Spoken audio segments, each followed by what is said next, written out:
Folks, Black Star Network is here. Hold no punches! I'm real revolutionary right now. Support this man, Black Media. He makes sure that our stories are told. Thank you for being the voice of Black America, Roland. Stay black. I love y'all. All momentum we have now, we have to keep this going. The video looks phenomenal. See, there's a difference between Black Star Network and Black-owned media and something like CNN. You can't be Black-owned media and be scared. It's time to be smart. Bring your eyeballs home. You dig?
Today is Wednesday, May 29, 2024. Coming up on Roland Unfiltered, streaming live on the Black Star Network. President Joe Biden and Vice President Kamala Harris, they launch in Philadelphia their black voter outreach effort called Black Voters for Biden-Harris. If you didn't hear about it, that's no shock because mainstream media didn't cover it. And frankly, they didn't really prep black-owned media for today's announcement. I'll break it all down. Supreme Court Justice Samuel Alito will not recuse himself from two cases related to the insurrection after reports that flags displayed outside his two homes appear to support the Stop the Steal movement. No shock. The world is waiting for a verdict in the Donald Trump hush money trial. The, of course, jury went home for the night after asking a couple of questions. Marjorie Taylor Greene goes viral after getting spotted in a D.C. airport. We'll talk to the woman who called the MAGA racists out. Plus, comedian Gary Johnson is going to stop by and talk about his new comedy special, Sit Your Ass Down, premiering Thursday on All Black. It is time in our TikTok segment. Two brothers created an app that will take you back in time to experience Chicago's South Side, provide a look at what it was like to live in the Bronzeville area in the 20s, 30s, and 40s. It's time to bring the funk. I'm Roland Martin Unfiltered on the Black Star Network. Let's go. He's got it. Whatever the miss, he's on it. Whatever it is, he's got the scoop, the fact, the find. And when it breaks, he's right on time and it's rolling. Best believe he's knowing. Putting it down from sports to news to politics. With entertainment just for kicks, he's rolling.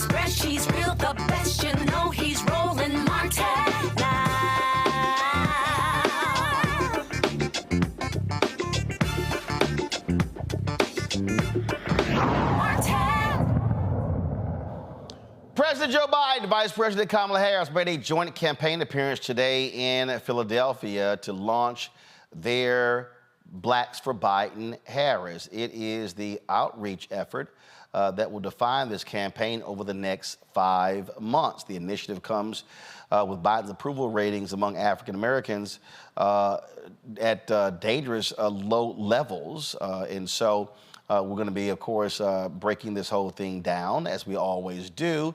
Here is Vice President Kamala Harris today. Yes, you did. And in 2024, with your voice and your power, we will win again.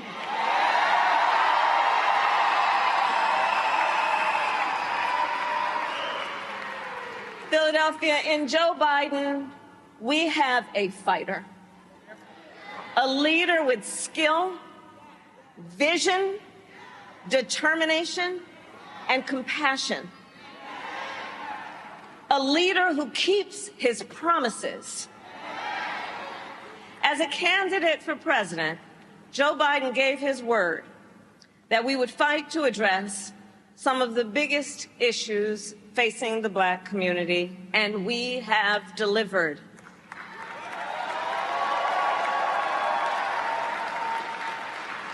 In 2020, Joe Biden and I vowed that we would lower the cost of health care like insulin. For far too many years, too many of our seniors with diabetes had to make the awful decision about either filling their prescription or paying their rent. And Black Americans are 60% more likely to be diagnosed with diabetes. So we capped the cost of insulin for our seniors at $35 a month.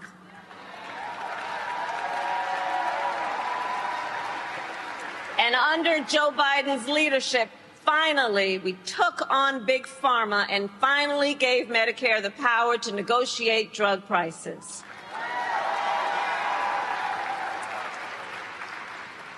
We also took on the issue of debt, which makes so many people feel like they can never get ahead. Take, for example, medical debt.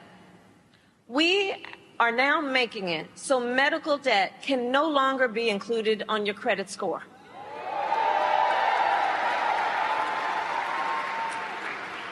So that medical debt cannot impact a person's ability to get a car loan, an apartment lease, or a home loan.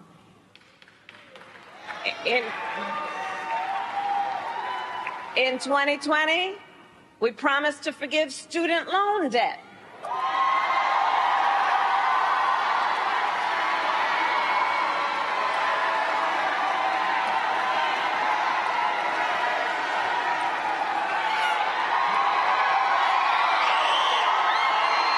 You want to see people testifying? Can I get a witness?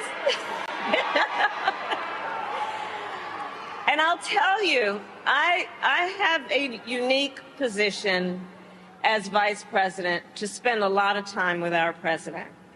And on this subject, I remember sitting in the Oval Office with our president, Joe Biden, shortly after the United States Supreme Court struck down our initial plan to forgive billions of dollars in student loan debt.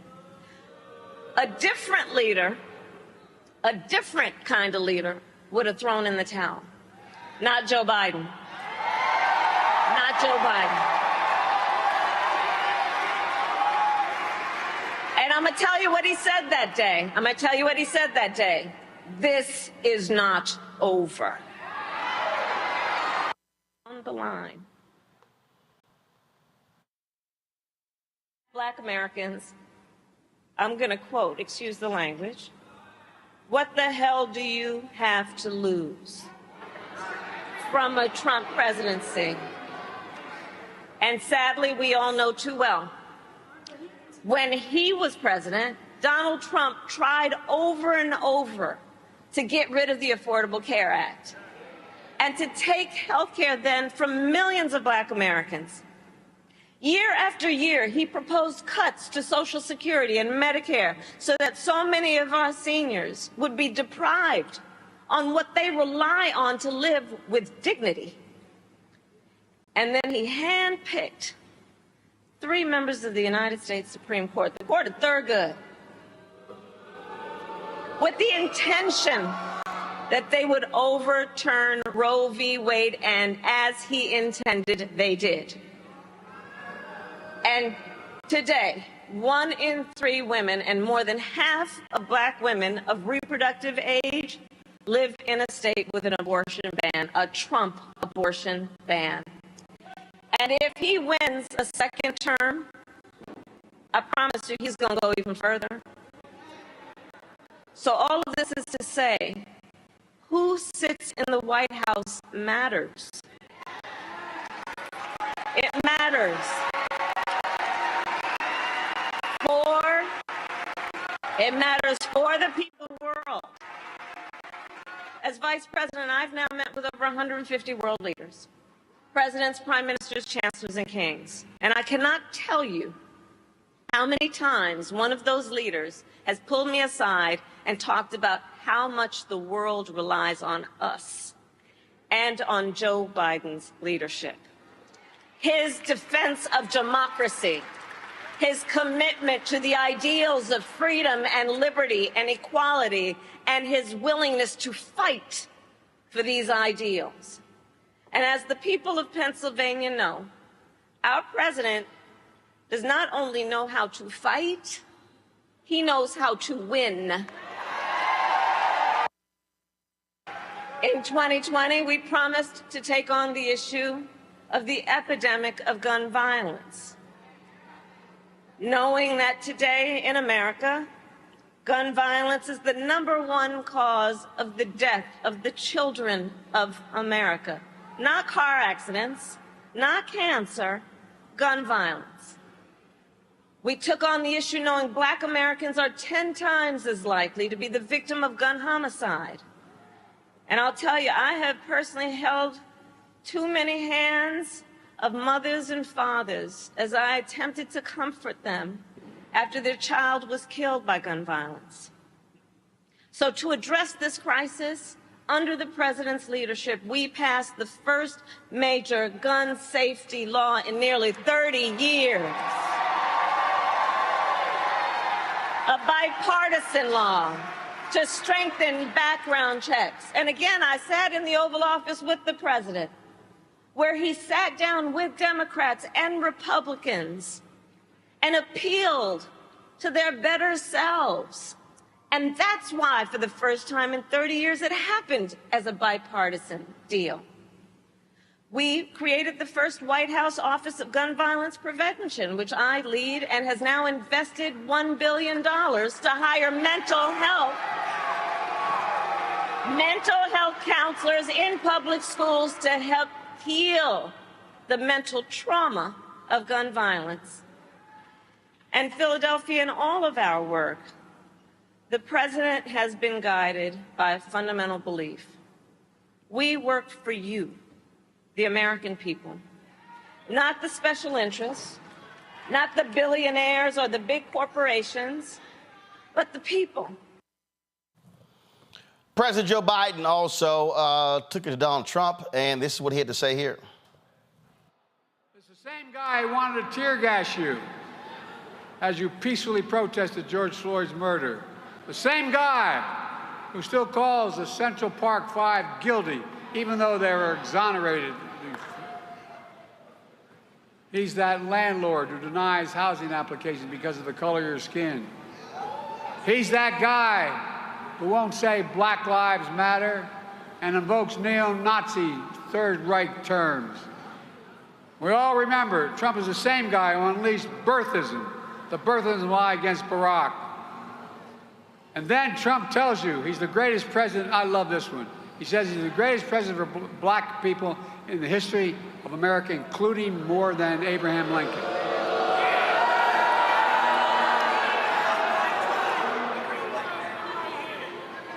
I mean, can you fathom that? Where in the hell? Like I said, I think he injected too much of that bleach in his country. I think it affected his brain.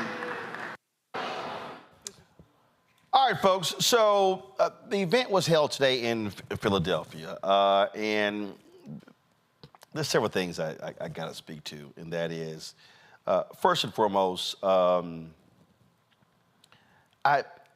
don't understand how the campaign decided to have this major initiative rollout, this major rollout that was one of the most quiet kept.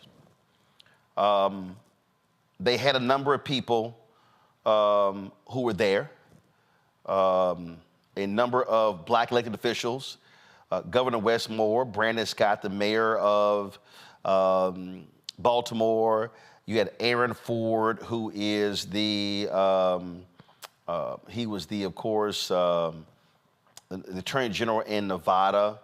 So, again, I'm not understanding why a bigger deal wasn't made of this. I didn't find out about it till this morning when they sent out about 5 a.m. this directive. This is the press release right here, y'all. You see it right here. This is the media advisory from yesterday. President Biden and Vice President Harris to hold campaign event in Philadelphia, Pennsylvania. On Wednesday, May 29th, President Biden and Vice President Harris will travel to Philadelphia for a campaign event.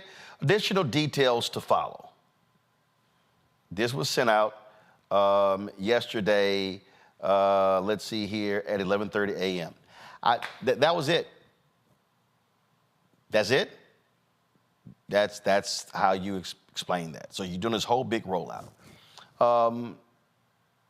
Congresswoman Barbara Lee, working a phone bank there. So all these different things. Again, my thinking is, if you're rolling out this major initiative, you do it big. Any black entertainers there performing? You had 4 speakers, a young woman, You had a small business owner, the vice president, the president. That was it. And guess what? MSNBC didn't carry it live. CNN didn't carry it live. So what happened here?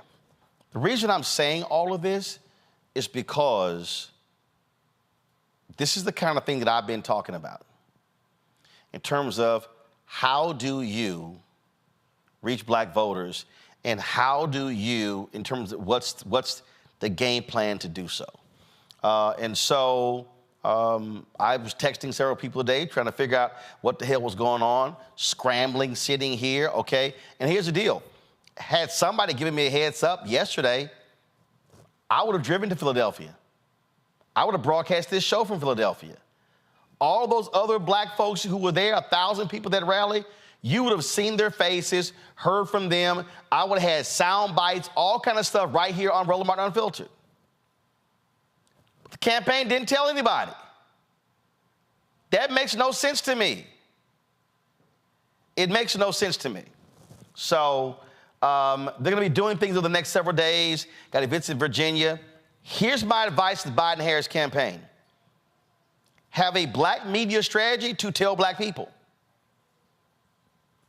I think in many ways, today's event was treated like it's a local event. You don't roll out a national initiative and you treat it like it's a local event. Are they going to be flooding black syndicated radio shows? I hope so. Are they going to be offering up people to come on this show and others and podcasts? I hope so. I'm just saying, today's event left a lot to be desired. My panel joins me right now. Rebecca Carruthers, Vice President, Fair Elections Center out of D.C. Robert Patillo, host, People, Passion, Politics, News Talk 1380 WAOK out of Atlanta. Julianne Malveaux, economist and author out of Washington, D.C. You know, this is listen, the thing here, Rebecca,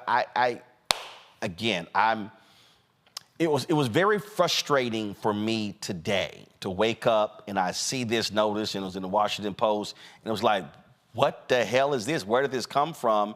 And I had black media people hit me, had no idea what's going on, who knew. And then, so they had pool coverage. Well, I had to explain to the campaign, you got to pay to be a part of the pool. So if you don't, on the pool coverage, you don't get the video. And so it's like, I just don't get it. I just don't get what, if you're going to roll out a national initiative, roll it out. There's a way to do it. For me, today, okay, and look, Brian Tyler, he went on MSNBC, he went on CNN, okay, but that's not how you do a rollout. That's just me. Roland, I'm actually in Philadelphia right now. I've been here all day. And as I walked around the streets today, the only thing I heard people talk about was how bad traffic was. Oh, yeah, I think Biden and Vice President Harris is here today.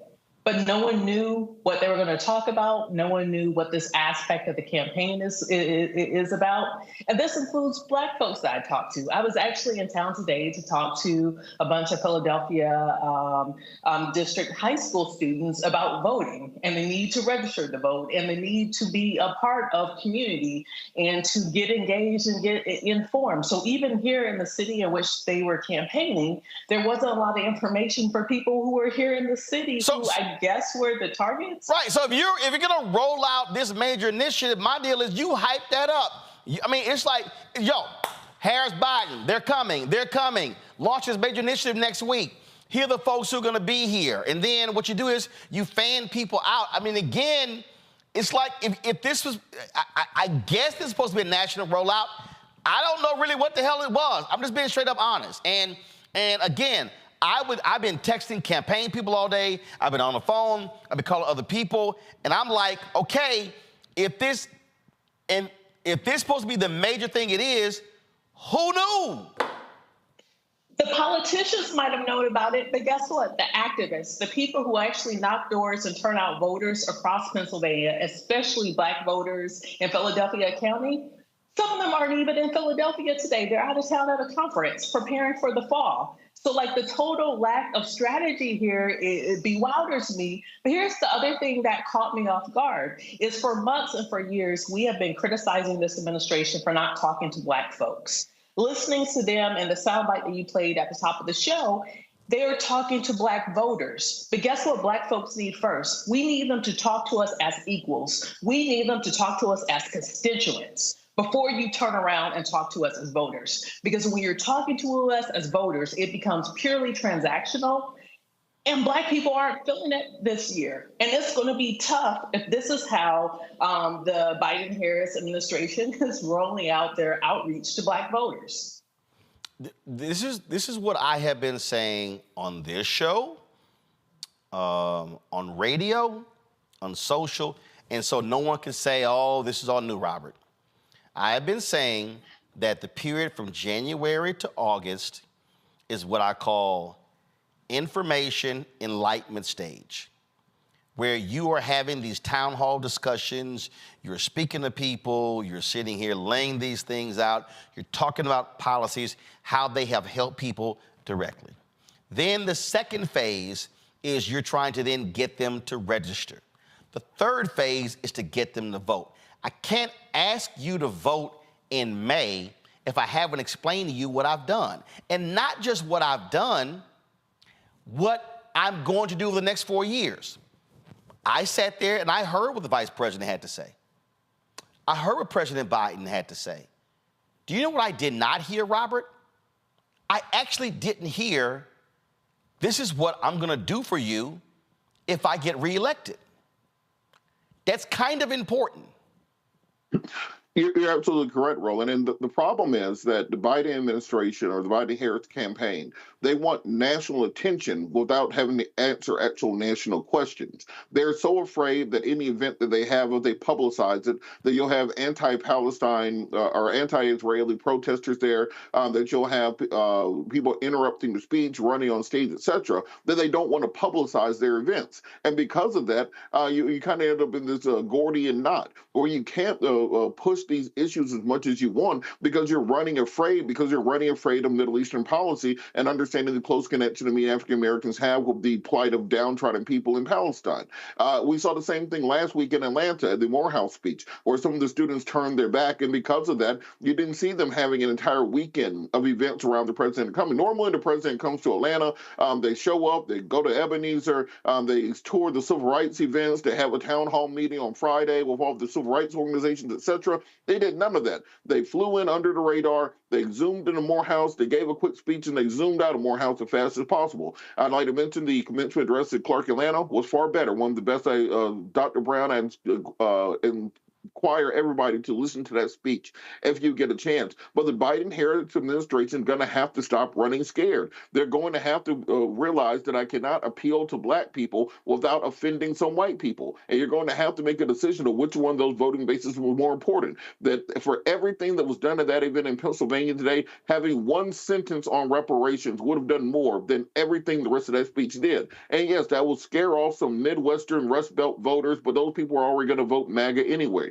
And they had one sentence in there talking about, look, we didn't get criminal justice reform done, but this is how we're going to get it done before the fall. Or we didn't get voting rights done. This is how we're going to get it done before the fall. I just saw Mike Johnson go to the White House and strike a deal on foreign aid with President Biden when they said that could never happen at all. The reason they ousted McCarthy was over this issue of federal aid, foreign aid to Israel and Ukraine and Taiwan, etc., and they got it done. So don't tell me you can't negotiate on voting rights. Don't tell me you can't negotiate on criminal justice reform. So their message is falling on deaf ears, and they need to take all the Black folks they got in that room in the White House making these Black policies and just show them out the door. Bring Roland and some more folks in who really know how to talk to these communities. You're going to have to get on Black AM radio. You're going to have to get in and not just go on the Breakfast Club because you think that talks to the most people. You're going to have difficult conversations with the Black community about what hasn't gotten done and what's going to need to get done. But if you just want these self-aggrandizing and campaign stops where you have no questions and you play flowery music, you're going to continue to see those numbers drop. I don't see a turnaround coming anytime soon.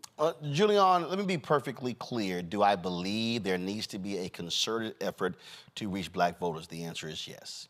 Do I believe that what the vice president has been doing when she's been traveling, she went to Atlanta, she was in Detroit, they're planning other stops talking about economic policies? The answer is yes. But I also think it has to be different. I thought in Detroit, In Atlanta, there was Q&A with the guys with Earn Your Leisure. In Detroit, it was a traditional speech. In Milwaukee, it was a Q&A with D.L. Hughley. To me, though, I think they should be town hall conversations. I think there should be questions from a variety of people, again, talking about economic issues. I believe that, again, if you're going to have, and again, I'm sitting here looking at Twitter, and I'm looking at all of these different black elected officials who were there. You got the Attorney General from Nevada, criminal justice issues, the governor of Maryland, the mayor of Baltimore, and other black mayors as well. And I'm just sitting here going, okay, great. That was a rally there that lasted 39 minutes. We live streamed it. 2 speakers, president and vice president. Okay, what else was there? Again, if this was the big national rollout, I'm sorry. It was like hot air being let out of a balloon because folk didn't know. This is just me. If I'm gonna have a national rollout of Blacks for Biden-Harris, it was at 2 p.m. What I'm gonna do, I'm gonna say, okay, what black syndicated radio show host is in afternoon drive time? That's D.L. Hughley. Hey, D.L., we want you broadcasting your show from the site of the rally. So when the rally is over, we're gonna take a lot of these officials and we're gonna walk them right over to you and have them on your show. That's how I'm gonna do it. I'm gonna sit here and say, I want other, if there are any radio talk show hosts who are in drive, look, Karen Hunter's show is in the afternoon, around the same afternoon, even the same time. I'm gonna have her there as well. Again, I'm actually trying to make this thing a big thing.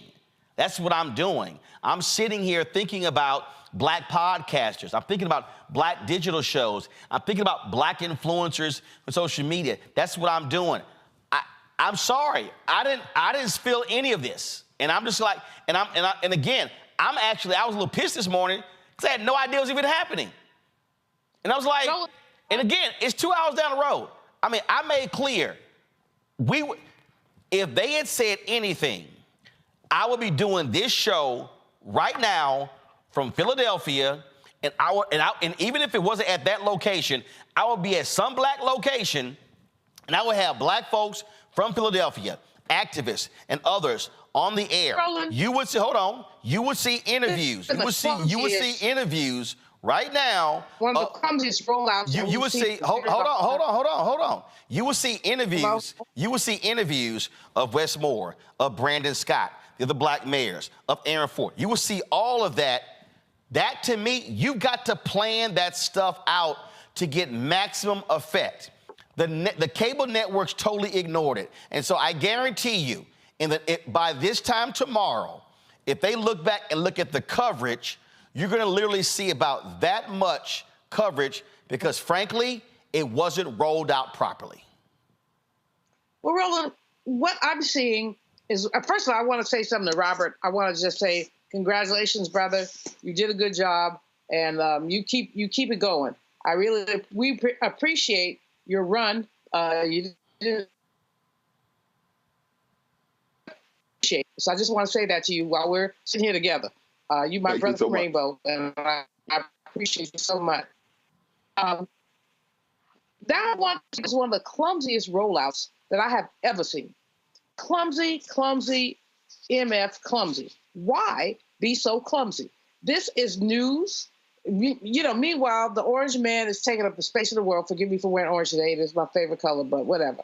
But he's taking up all the space of the world. This could have been huge. It's not huge because they didn't call Roland Martin. They didn't call Karen Hunter. They didn't call anybody. They're sitting there underground in Philly like they ashamed of themselves. They shouldn't be ashamed of themselves. This is why Biden is going to have a very hard time winning. They have to thump themselves on the chest. They have to say, this is what we're doing. It's insufficient to go to Morehouse and then, as Robert said, then hide. You go there, you give a great speech, but then you run and hide. It's insufficient there's so many things that are just so insufficient. But President Biden should have had a meeting with Dr.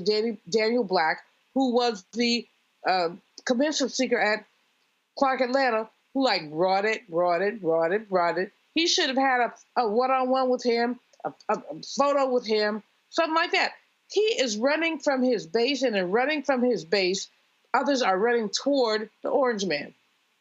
This is just absurd. And I mean, you've nailed it. You put yourself out there, Roland, in so many ways to say, let's get this work done. But we've got a president who seems to be afraid of his own shadow. And it's wrong. And then our vice president, we love her, of course, we love her, but she doesn't have the bandwidth because she has to report to the president to do what she needs to do. So what we have happening here is a president who's done very good work. Very good work. The economy is doing okay. I'm not going to give it an A+, but maybe a B-.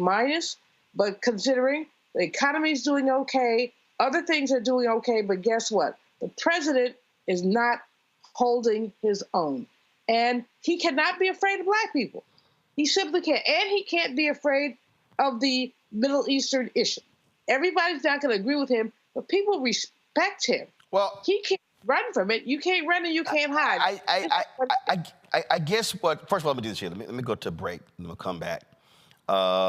Because I'm going to give everybody examples of what I'm talking about here in terms of how I believe rollout has to happen, how you message, and how you're trying to appeal to Black voters. I'm going to deal with that when we come back. Roland Martin Unfiltered on the Black Star Network.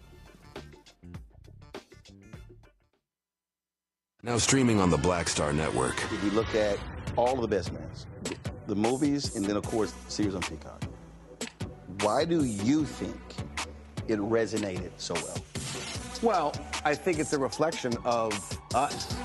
You know, I think it's a reflection of authentic Black people, the way they see themselves. And in some instances, aspirationally so.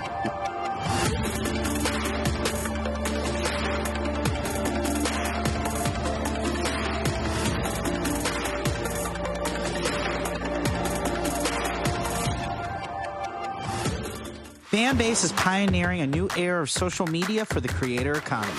This next generation social media app with over 600,000 users is raising $17 million, and now is your chance to invest. For details on how to invest, visit startengine.com/fanbase or scan the QR code. Another way we're giving you the freedom to be you without limits. What's up, everybody? It's your girl, Latasha from the A. And you're watching Roland Martin Unfiltered.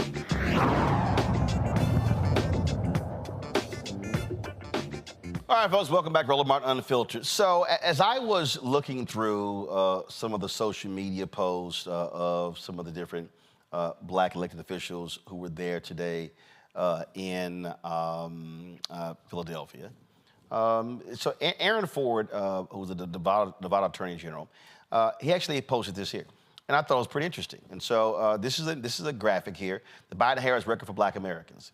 Created 2.6 million jobs for Black workers, lowest Black unemployment rate on record, helped Black entrepreneurs start businesses at the fastest rate in 30 years, capped the cost of insulin at $35 for seniors, helped close the racial wealth gap by 60%, invested more than $16 billion in HBCUs, and billions in student loan debt forgiven, passed the most significant gun safety legislation in decades, appointed the most ever Black judges to the federal bench. It says Pennsylvania for Biden-Harris. Okay, I don't know who created that graphic. I think it's a great graphic. Here's what I don't understand. From a campaign standpoint, why wasn't that stuff kicked out everywhere? Everywhere. Everywhere. Not a white page, not a white paper, not a long speech, that graphic. Remember what we did the other day when we talked about federal judges? Okay, actually, I'm gonna show you, no, don't go to it yet. Don't go to it yet. Because I'm gonna show y'all something. What happened was there was a tweet that went out. There was a tweet that went out on the day, and it was from Chuck Schumer. And in that particular tweet, he talked about confirming that 200 federal judge. I was like, okay, it's a tweet, need a graphic. Graphic gotta be posted on various platforms. TikTok, Snapchat, these platforms. Here's what happened. So the next day, this was the graphic right here that was on Chuck Schumer's Twitter page. Go to it. Senate Democrats have confirmed 200 judges to lifetime appointments under President Biden. That's great. That's wonderful. Guess what? Want to see a black-specific graphic? Right here. 200. That's how many federal judges the Dem-run U.S. Senate has confirmed. 58 Biden-Harris judges are black, the most appointed by any president in one term in history. Hashtag Black Judges Matter. Now, to me, if you're rolling out this type of different deal, what you do is you have to supply your black supporters with materials that can actually support your initiative. To me, that's what you do. That's how you do it. Medical debt, one of the issues the vice president talked about. All I'm saying is this rollout should have been far more robust. It should have been robust. In fact, if you're going to send campaign people this morning on MSNBC, CNN, you should have folks on every black syndicated radio show. Steve Harvey, Breakfast Club, Ricky Smiley, Erica Campbell, on and on and on. Should have been on all of them. So what is frustrating to me is that if you're going to do it, go big. Go big. They're talking about rolling out an 8-figure investment. Okay, where? Where are you spending the money? What platforms? Black targeted, black owned, mainstream. Which one? And as I said very clearly, they weren't covered today they were not covered by mainstream media. I actually posted a tweet on that. They didn't cover it. So again, you did a campaign event. What did you get out of it? If mainstream media skipped it, got it, what did you get out of the event? That's all I'm saying here. Because you have to combat the misinformation and you have to make it plain to people. God rest his soul. But Joe Madison would always say, put it where the ghost can get it. And that means you've got to actually do that. I called the folks at NNPA. They weren't aware of this event today. I talked to them directly. Several black radio people called me. They had no idea about the events today.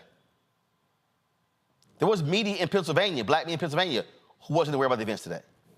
I'm just simply saying. And so I say, fine, you had the rollout. There has to be a very clear strategy, Rebecca, when it comes to between now and again. What are you doing? This is the end of May. So what is your plan in June? What is your plan in July? What is your plan leading up to the convention in August? And then what's the plan in September and October? It has to be different. And so who's at your disposal? How are you using people? How are you sending out various surrogates? Again, if I am Biden-Harris, if I am them, you know what I'm doing? I'm sitting here going, okay, you know what? I want to see town or city-specific town hall conversations discussing policies. Mayor Brandon Scott, I need, in the major battleground, I need them happening in these cities, in these states. Because if I'm doing it in Baltimore, I'm not just helping Biden-Harris, I'm also helping Angela Alsobrooks. If I'm doing this in other states, I'm helping different candidates. So again, that's just me, that's just how I see it. Hey, maybe I'm wrong, just my thoughts. You know, Roland, my other concern is that there was some news that came out yesterday that also surprised a lot of people. It came out that Biden and Harris will accept the nomination virtually instead of at the DNC in Chicago. And it was unclear, hey, are you doing this because of the protests? But then later on, we saw reports saying, hey, they have to do this in order to officially be on the ballot in Ohio. So the issue is those of us who are very engaged in the 2024 elections, we're not even getting the information that we should be getting, much less the general public. And so even to the point that I was making earlier, is that whatever rollout that you choose to do, you better talk to Black folks as Black people. You better talk to Black folks as equals. You can't just talk to them transactionally as voters, but you need to talk to them as constituents that you are accountable to. The language that I heard today was, well, Black voters, we need you to turn out again and save democracy. We need you to turn out again and make sure that Trump doesn't bring in Project 2025.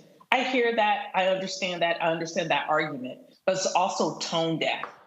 Hey, Black folks. Hey, constituents. Hold me accountable with what I said I was going to do. I'm going to talk about the things I have done. I'm going to acknowledge the things I have not done. And then I will tell you the plan for how I would do this if I get reelected in November. That's the type of conversation that you have when you respect people and you view people as equals. But to show up and do things transactionally, it doesn't feel good. It doesn't feel good because it's not good. And even to your point, thinking through a local media, hey, Patty Jackson is well known, a Black radio host, very well known in Philadelphia.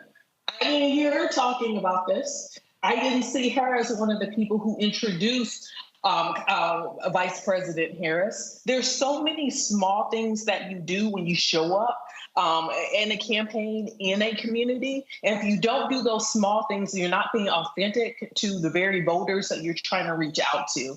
And so there is a lack of authenticity here that if the Biden-Harris campaign, if they don't get it under control in the next couple of weeks, I'm afraid they are not going to win re-election in the fall.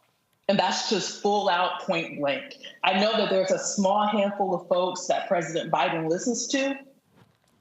They're going to cause you to lose your re-election campaign if you keep listening to them because they're not being very helpful. They're not giving you good wisdom and good advice. That's going to ultimately make you victorious in November. Robert, that was a great scene in the movie The West Wing. The script star of the television show The West Wing. And there was a Latino leader who happened to be sitting courtside with a prominent Democrat, courtside of the basketball game.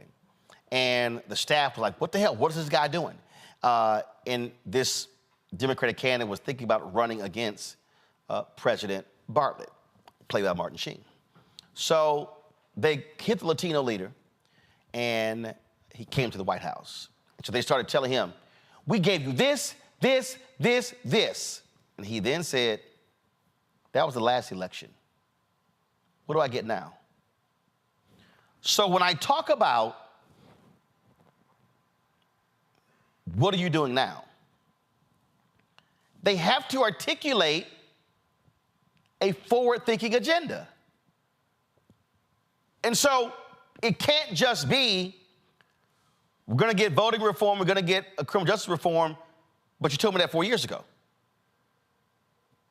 And so that's the other thing. They have to articulate a forward agenda.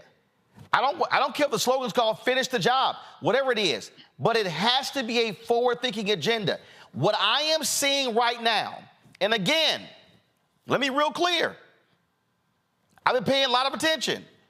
What I'm seeing and hearing a lot is, we did this, we did this, we did this, which is all stuff that you have to say. But you also have to articulate, but this is what I'm going to do for you if you give me 4 more years. You're absolutely correct. And deep in the Atlanta market, the Biden and Harris campaign has been running these Trump or the devil commercials just into the ground. Trump is racist. Trump. Everybody knows that already. You're no longer moving the needle. You're wasting your money running those campaign commercials. The people who think Trump is a racist already aren't voting for Trump. The people who don't think Trump is a racist already are voting for Trump. You're not creating new voters. You're just simply navel gazing at that point in time. You need to be focusing on, one, the things that you have done and the things you will do. One thing that I have not heard this administration highlight at all is the fact that the first Black female Supreme Court justice was appointed by them, the first Black female vice president, the first Black female UN secretary, first black female on the Federal Reserve, first black female press secretary, African-American male being head of the Joint Chiefs of Staff, being defense secretary, 58 federal court judges. I will create a commercial of just Joe Biden shaking the hands of all the prominent African Americans that he has appointed, and then having him standing there saying that I've done this thus far, and this is what the agenda will be going forward. All the way down the HUD secretary, down the line. If you put Pete Buttigieg on television, you can take all of those appointees that Joe Biden has had and push them out nationwide to every, not just syndicated, every local black talk radio station and podcast around the country. If you notice with former President Trump, he will go on any podcast, he will go on any radio show, he will show up at any event, he will answer any question, he will talk to the voters because he's not afraid of his voters. President Biden has to stop running afraid because he seems to be more intimidated by Benjamin Netanyahu than he is by the entirety of the black community. As long as he runs on a campaign of being afraid and not wanting to answer the tough questions, well, you're not going to see any movement happening. And everything they said in that speech in Philadelphia, I can see the eye rolls and the groans taking place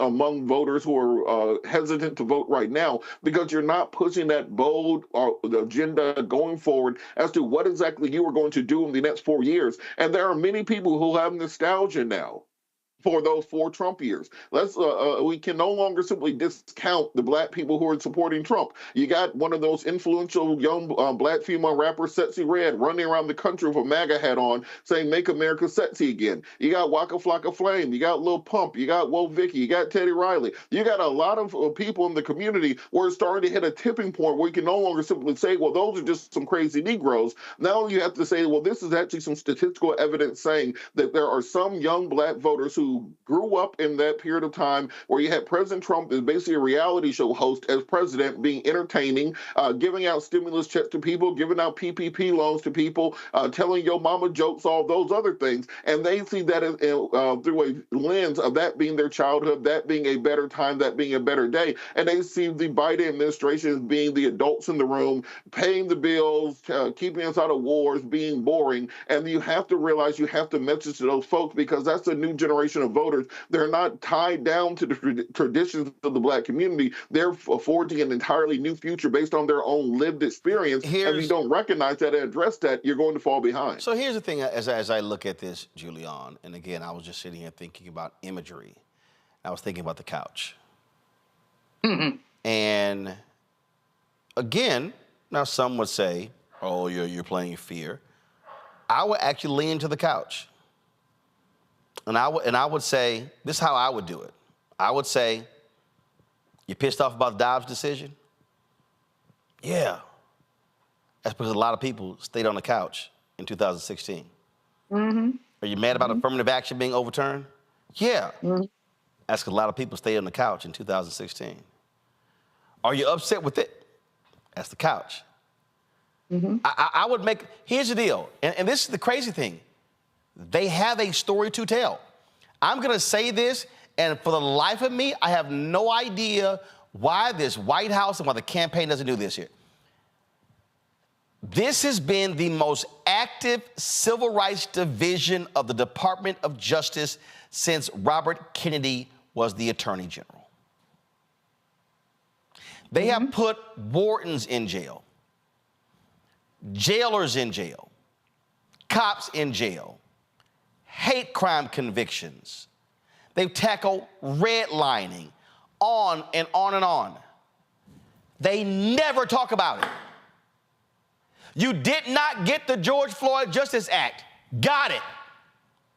But you have a DOJ that is actually being aggressive in dealing with criminal justice reform. How do you not talk about it?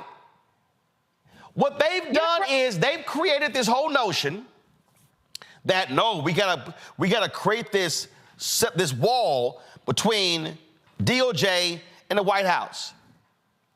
Yeah, but you don't build a 30-foot wall to keep yourself out.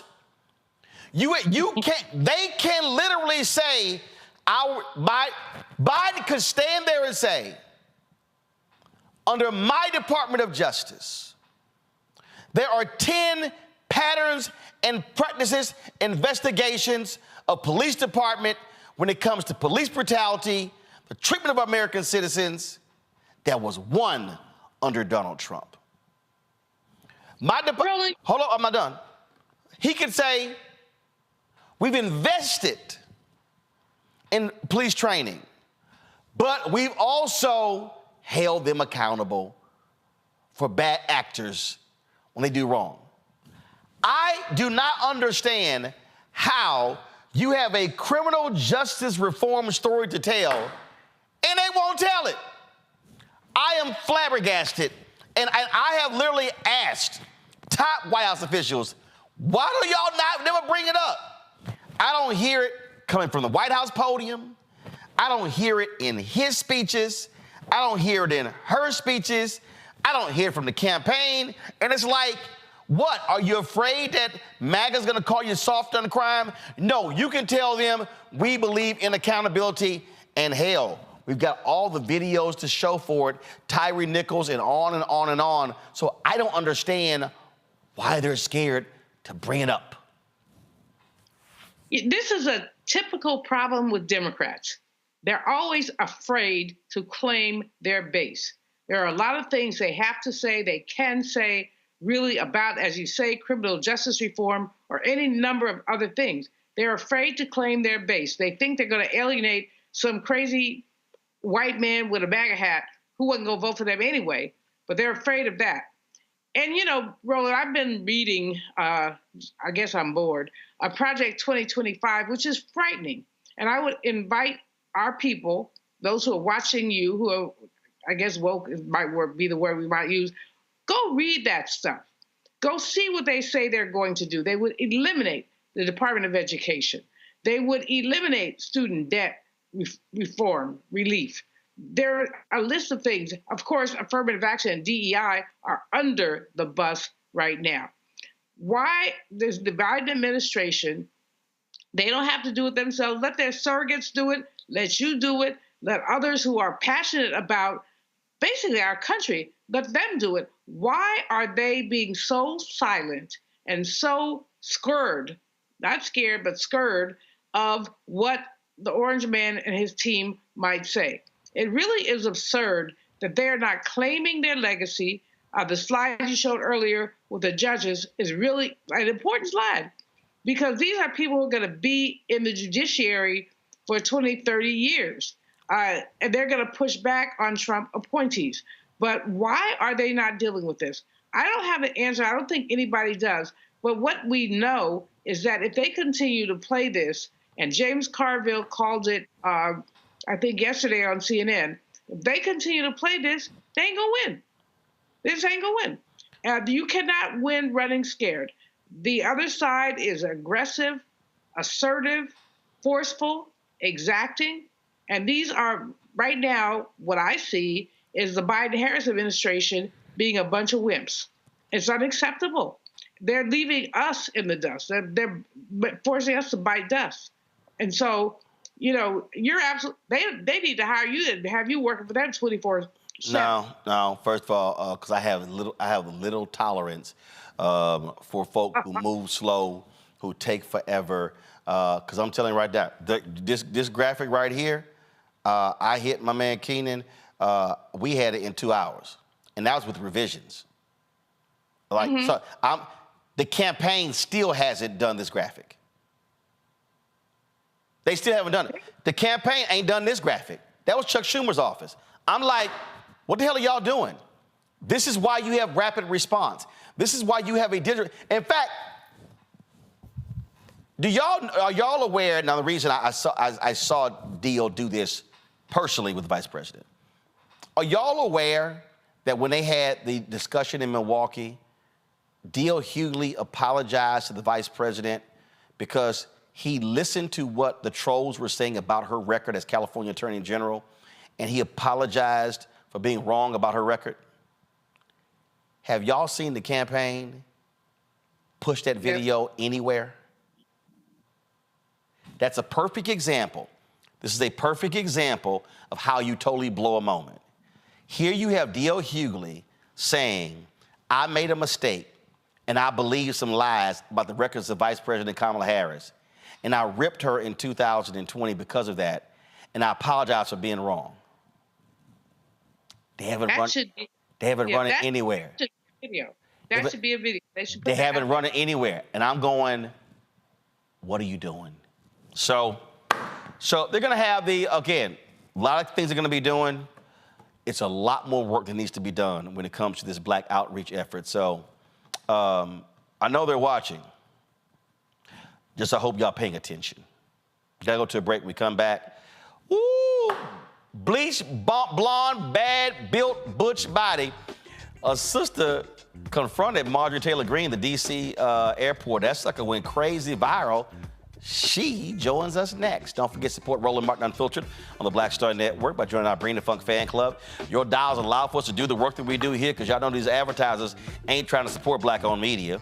And so senior check and money order to P.O. Box 57196, Washington, D.C., 20037-0196.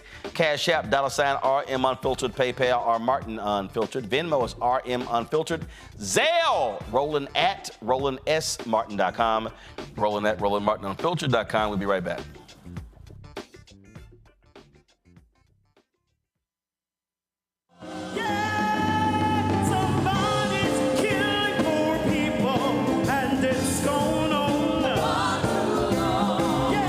COVID happened, poor people were dying at a rate already of 800 people a day. Before COVID, if you went to a funeral every single day, it would take you 600 years to attend all the funerals of the people who will die from the ravages of policy violence, poverty, and low wages in America in just 1 year. It would take you 2 years and 19 days to go to all of the funerals of the people that will die today, and oftentimes silence. Nobody talks about this political genocide, but we are determined today to remember their death and be a resurrection of voting power and voice power like never before. Economic justice and saving this democracy are deeply connected. We, as a nation, must listen to the demands of the poor, who are pushing and will continue to push political candidates and elected leaders to lift from the bottom so that everybody can rise.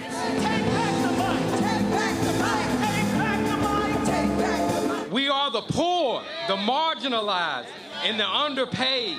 And we are taking one step forward to say that everybody has a right to live. Poverty is not the fault of those who are impoverished. It is caused by those who make the policy. There are over 135 million poor and low-wage, low-income people in this nation. The biggest block of potential voters by far is low-income, low-wage voters.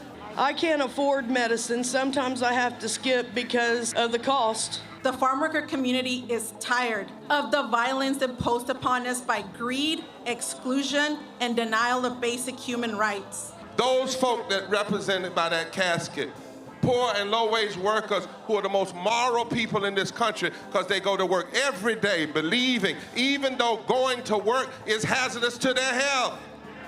I'm tired of working 70 to 80 hours a week and still not have money for the necessity of bills. I'm tired of getting sick and not being able to go see the doctor, having to make a choice to pay between rent or the light bill or food or clothes. You cannot claim to care about families and a culture of life and then do everything in your power to rob people of equal access to resources and to force them to live in poverty. Leadership of both parties have waged war on poor people and low-wage workers.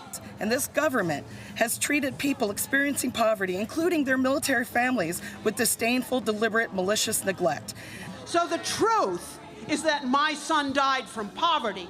We refuse to accept poverty as the fourth leading cause of death. The fourth leading cause of death in this, the richest country in the world. We march today for our children and the generations to come. And we need to do it with the loudest voices possible, the biggest actions possible. We will voice our demands and register our vote.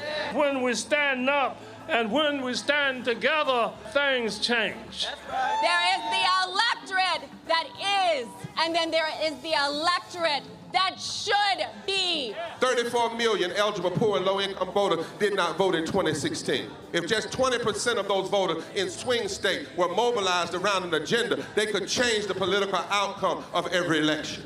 So we're launching the most massive voter mobilization and turnout campaign in history of poor and low-wage voters, allies, and religious leaders. People are dying, but we know it doesn't have to be this way. And so we are calling on everyone to join us in this Poor People's Campaign, a national call for more revival. We are here, we will be seen, we will be heard, and our power will be felt. We don't need to be an insurrection. We are a resurrection that will be felt across this country. Are you ready? Ready? Ready? Ready? We are a resurrection, and we are ready. And we won't be silent anymore.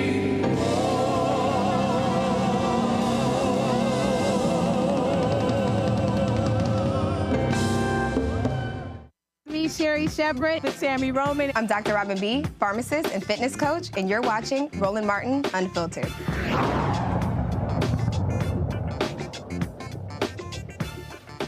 Well, crazy deranged Marjorie Taylor Greene goes viral again. This time, she didn't even open her mouth when a black woman called her out at the D.C. airport. Watch this. Beach blonde, bad Bill. How you doing today? How you be? You didn't like that, huh?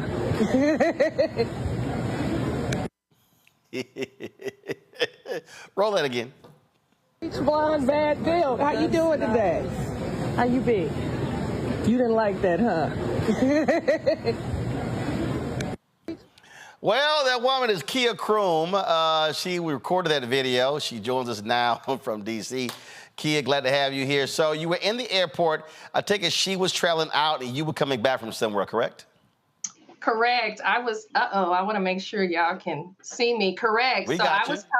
I was coming back from Los Angeles. I'd been at a conference and I remember seeing people taking pictures with her. And I'm like, is that? And I'm like, I don't know why on earth anybody would be doing that, but whatever.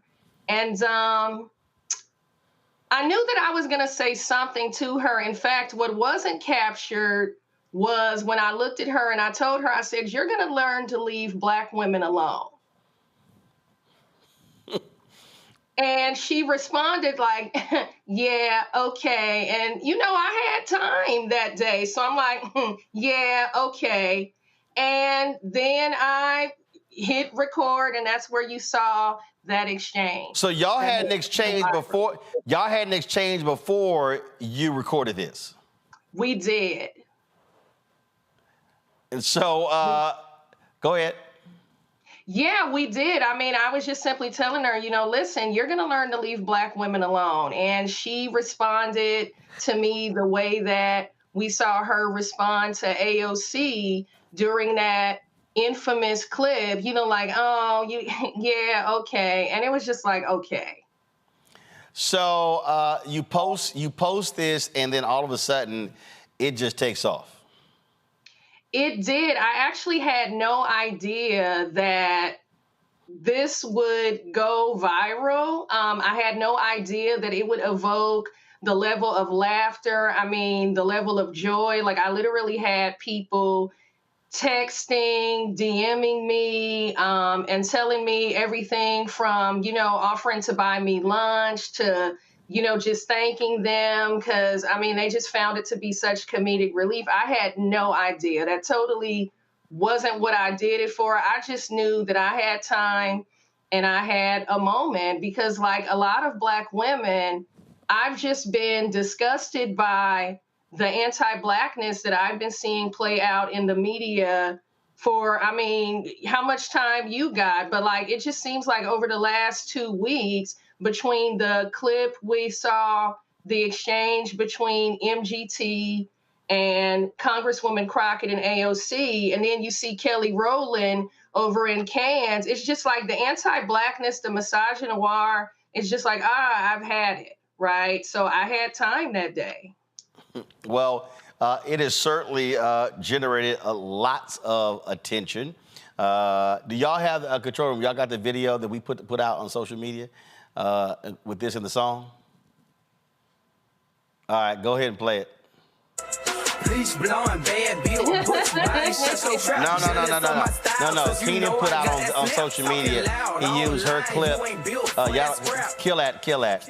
On social media, Keenan posted the clip of Kroon with her. It was hilarious. Hold on, let me see if I can find it. Because I saw it, I said, oh, this is just too much right here. And it's gotten probably, let's see here. All right, check it out. Let's see. So I'm looking for Keep your distance, I ain't dealing with your cap. Yeah, I'm looking for, that's not it. Come back to me, come back. So I'm looking for so he posted it, and it was her included, and oh my God, when I say I fell out. Oh, here it is, go. Bad Bill, how you doing today? How you be? You didn't like that, huh? Bleach blonde, bad Bill, butch body, shut your trap. Jealous of my style, cause you know I got that snap.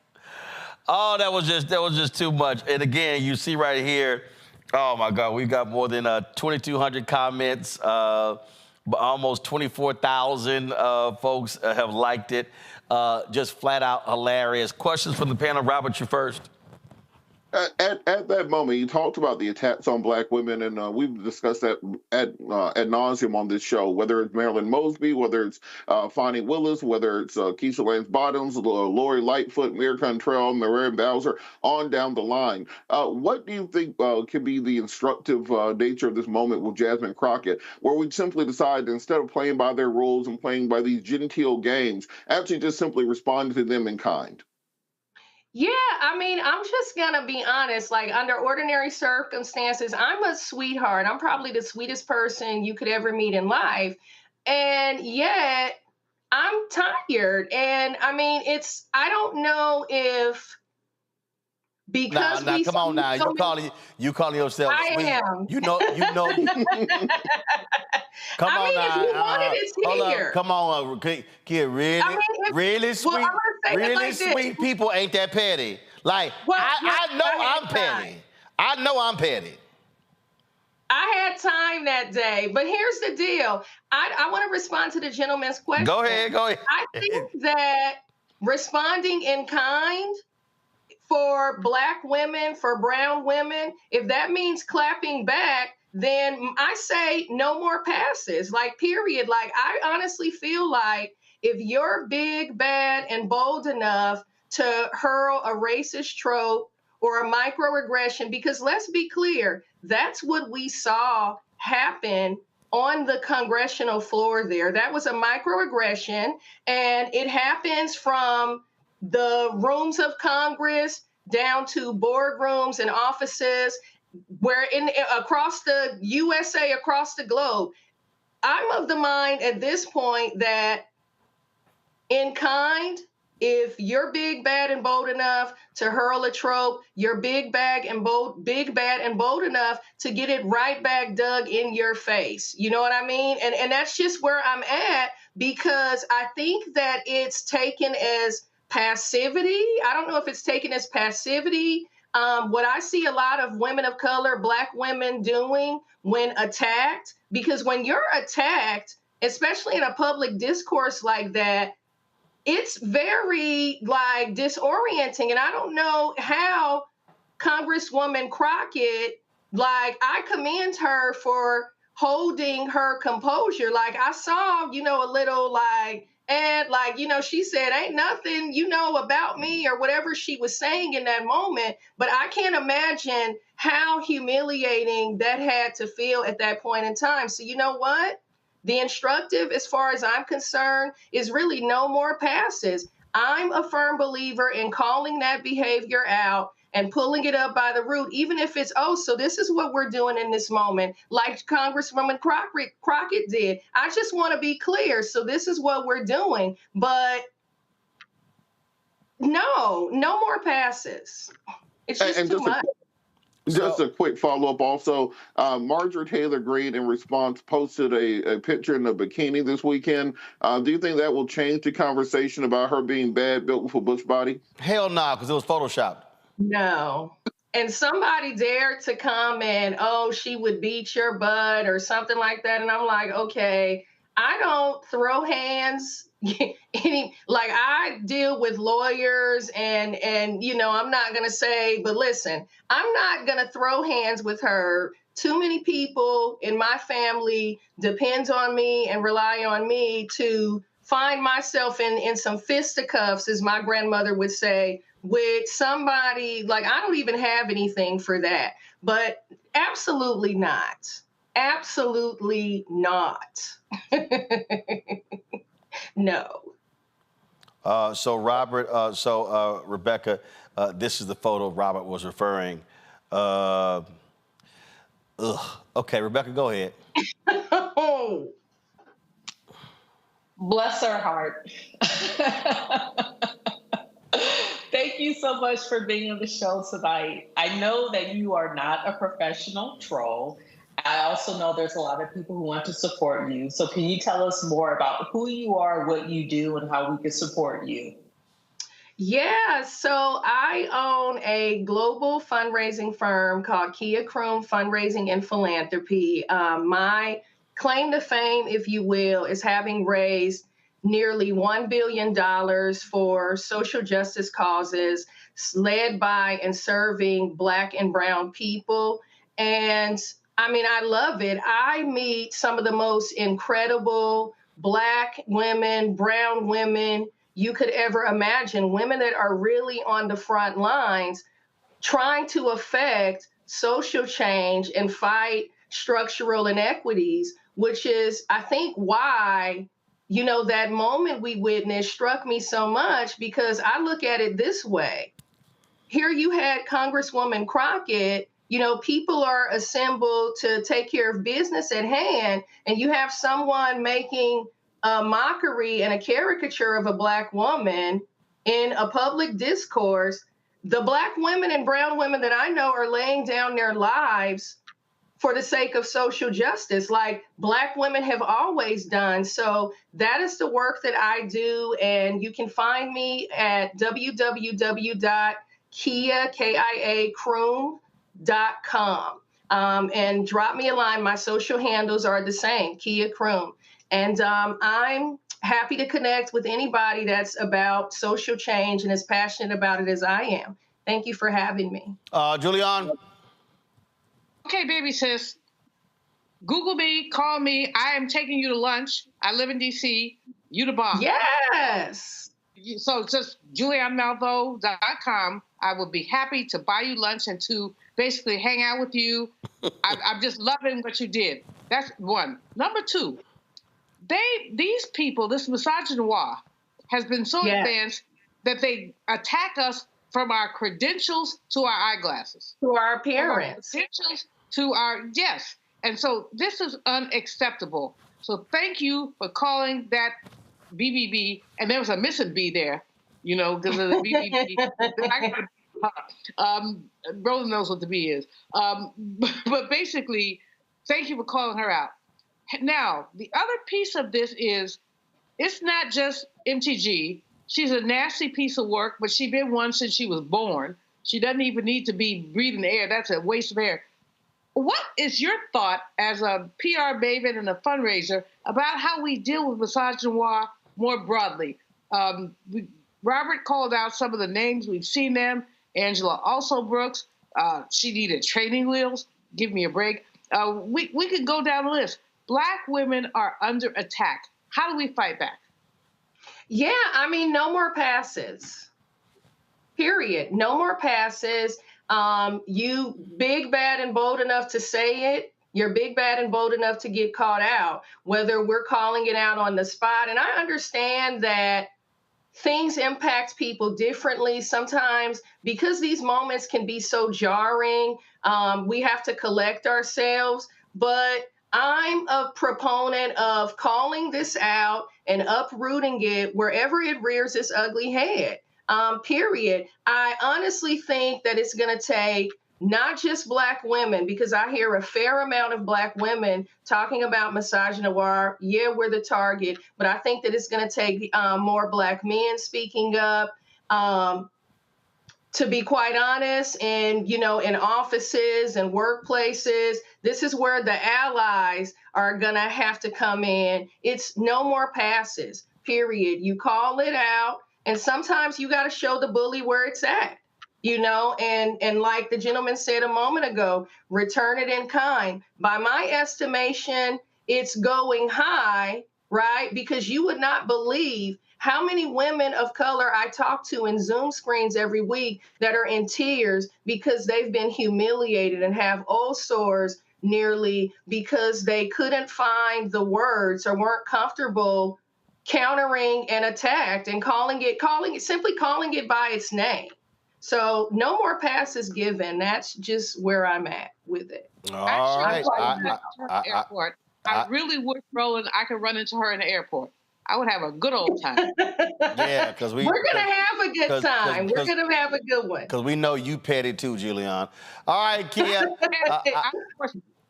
Kia, I appreciate it. Thank you so very much. Thank you. Have a good one. Stay petty. You ain't sweet. I don't know why you fronting. You petty. Thanks a lot. All right, going to a break. We come back, folks.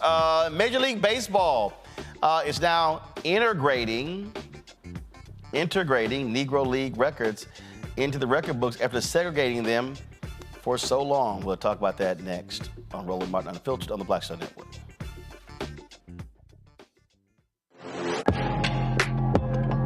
A lot of y'all have been asking me about the pocket squares that we have available on our website. You see me rocking the Shibori pocket square right here. It's all about looking different. Now look, summertime is coming up. Y'all know, I keep trying to tell fellas, change your look, please. You can't wear athletic shoes every damn wear. So if you're putting on linen suits, if you're putting on some summer suits, have a whole different look. The reason I like this particular pocket square, the Shibori, is because it's sort of like a flower and looks pretty cool here versus the traditional boring silk pocket squares.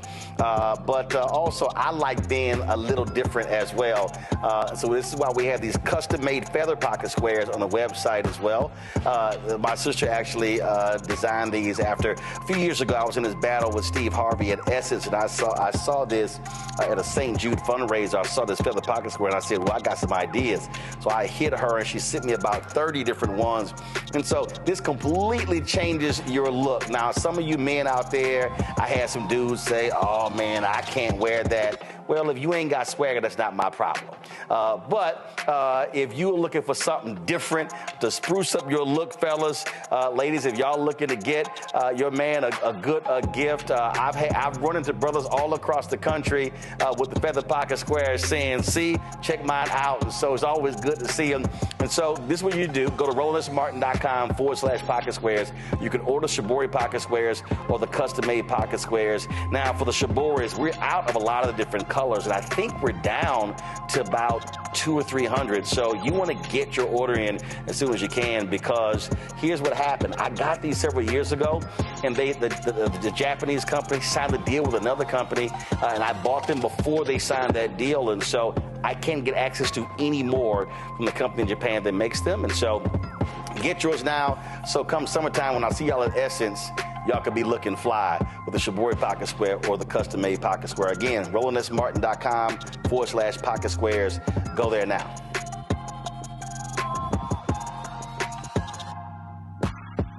Next on the Black Table with me, Greg Carr. Brown versus the Board of Education.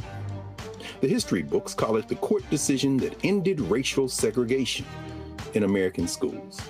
But a brand new book, Jim Crow's Pink Slip, uncovers a devastating unintended consequence of that 1954 Supreme Court decision.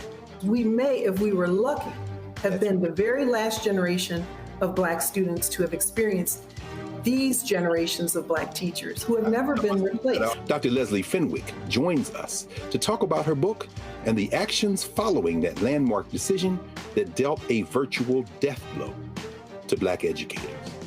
That's next on the Black Table, right here on the Black Star Network. On A Next A Balanced Life with Dr. Jackie, we're talking all things mental health and how helping others can help you. We all have moments where we have struggles, and on this week's show, our guests demonstrate how helping others can also help you. Why you should never stop giving and serving others on A Next A Balanced Life here on Black Star Network. Hey, it's John Murray, the executive producer of the new Sherry Shepherd Talk Show. You're watching Roland Martin Unfiltered.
Major League Baseball has announced that they will be including the records of Negro League players in Major League Baseball stats. So this is a holdover from segregation. So let me tell you what white folks did in this country. And this is not just with not in Major League Baseball. So you had two systems in this country due to Jim Crow. You had white sports, you had black sports. And so Major League Baseball was in many ways the same way. Purposely denying black people to play in Major League Baseball until Jackie Robinson joined the Dodgers in 1947. So I'll give another example. So I'm from Houston. So the black schools, I'm a graduate of Jackie Hayes High School. We won several PVIL championships. That's called the Prairie View Interscholastic League. That's where the black schools played. Yet when there was a merger with the University Interscholastic League, UIL, the white folks said, oh, our records are more pristine. They are more clean than the PVIL. So the PVIL records in Texas were not included in the UIL. So when you see these UIL records today, understand all of those great black athletes in Texas, those records are not included in the stats today. The same applied to the Negro Leagues. Those stats were not included in Major League Baseball. It wasn't until 2020 when this began to change, when Major League Baseball recognized Negro League players between 1920 and 1948 as being in the major leagues. Now, the records are going to be changed. And so this is what the commissioner of Major League Baseball, Rob Manfred, said. We are proud that the official historical record now includes the players of the Negro Leagues. This initiative is focused on ensuring that future generations of fans have access to the statistics and milestones of all those who made the Negro Leagues possible. Their accomplishment on the field will be a gateway to broader learning about this triumph in American history and the path that led to Jackie Robinson's 1947 Dodger debut. This now means that legendary catcher Josh Gibson, his records, he will now be considered the major league record holder in a variety of categories, includes all-time leader in batting average, slugging percentage, and OPS, and holds the all-time single-season records in each of those categories. Again, the article says Gibson was one of more than 2,300 Negro League players, including 3 living players who played in the 1920-1948 era in Bill Greason, Ron Teasley, and Hall of Famer Willie Mays, included in a newly integrated database at MLB.com that combines the Negro League numbers with the existing data from the American League, National League, and other major leagues from history. And see, this is the thing here, Robert, that I think people have to remember. It was called the major leagues not because of talent. It was because it was white, because they had more money, better stadiums, better lighting, better uniforms, better food, better travel, because white folks had money. They had the resources. The actual major league talent was in the Negro Leagues. That was undeniable. And so it was racism that did not include these records, because white folks do not want their records sullied. See, I've always said anytime you see, all these Heisman greats, I don't recognize no Heisman winner until Ernie Davis. Because even when Jim Brown was by far the best player in the country, racism kept him out. I think they gave it to Paul Hornett. Give me a break. And they had a losing record. So you've had black talent who they were out of the record books because of Jim Crow. This is a perfect example. Major League Baseball was right to do this. It was late, but finally it got done. Well, they're halfway there. And I remind people, my dad was born in 1932, so I grew up hearing stories about Negro League Baseball because that's all that he grew up knowing, and those players. He still made the contention until the day he died that the greatest black player of all time was Babe Ruth, who was posing and passing as a white man because he was he straightened his hair off a conch, and if you looked at him in person, he was about the same tint as Malcolm X, who my dad met in person on many occasions. I make this point to say that Major League Baseball is great to recognize the records. And now we need to find the families of those players and give them their prorated salaries adjusted for inflation. Those men fought in conditions that none of us could even comprehend. Stadiums that were falling apart, riding buses through Mississippi and Alabama, South Georgia, in the middle of Jim Crow and the Ku Klux Klan. Every single game was a civil rights movement for them. Every single game, they risked death simply to play a ball game to entertain the masses. Those people have to be made right. It's great to put their records in the book. I agree with it. It should have happened 50 years ago. Now we have to monetarily make sure that this league, which now can pay players a 10-year billion-dollar contract to play for a team, that they can go back to those people who are instrumental in building up those leagues, building up this sport, and ensure that their families are taken care of. And also, by doing that, you will inspire the next generation to return to the baseball field. I think opening day, something like 6.6% of players were African-American in Major League Baseball this year. Growing up, for all of us, all the best players, whether it was Barry Bonds, Ken Griffey Jr., on down the line, were Black American players. We have to reinvigorate that game, and you reinvigorate it by doing right by those families, doing right by those legacies, and truly doing what it takes to make that playing field equal. I love the records. I love the fact that they're being recognized. Now open the checkbook. You know, and look, this just goes to show you that people don't understand what Jim Crow was all about, Rebecca. You know, I think it's also important for people to understand this is what it looks like to erase Black folks in this country. Because up until this, there are generations of Black folks who don't understand the contribution that other Black Americans made to the sport of baseball, and even tangentially to the sport of softball. Like, I can't tell you how many times I've heard people across the country make comments, well, you know, that's a white sport. We don't play that. Actually, we did. We do. do, and we excel at it. And so once again, this is what happens when we are purposefully erased from history, is that they try to act as if we weren't there when we've been there all along. I agree with Robert, there has to be reparations with this. Major League Baseball got a lot of money, and there's a lot of money that they should pay out, not just to the families, but actually do an investment. Why is it that we have such a low percentage of Black American baseball players when we know the talent is there? So, you know, even rebuilding baseball fields in the country, like in Washington, D.C., there's a nonprofit, I think it's called Field of Dreams, to target and do violence interruption through the use of baseball summer programs. So there's great ways to reintroduce baseball into our various communities across the country. Julian? I agree with both my fellow panelists about this, Robert, especially when he talks about reparations. I think that it's really interesting how there has been a consistent effort to erase Black people from the fabric of American life. And baseball is part of the fabric of American life. Many of us do not, I'm not into baseball, I'm not into sports, so that's a whole other story. I do like basketball because the brothers look good with their shorts on, but that's a whole other story.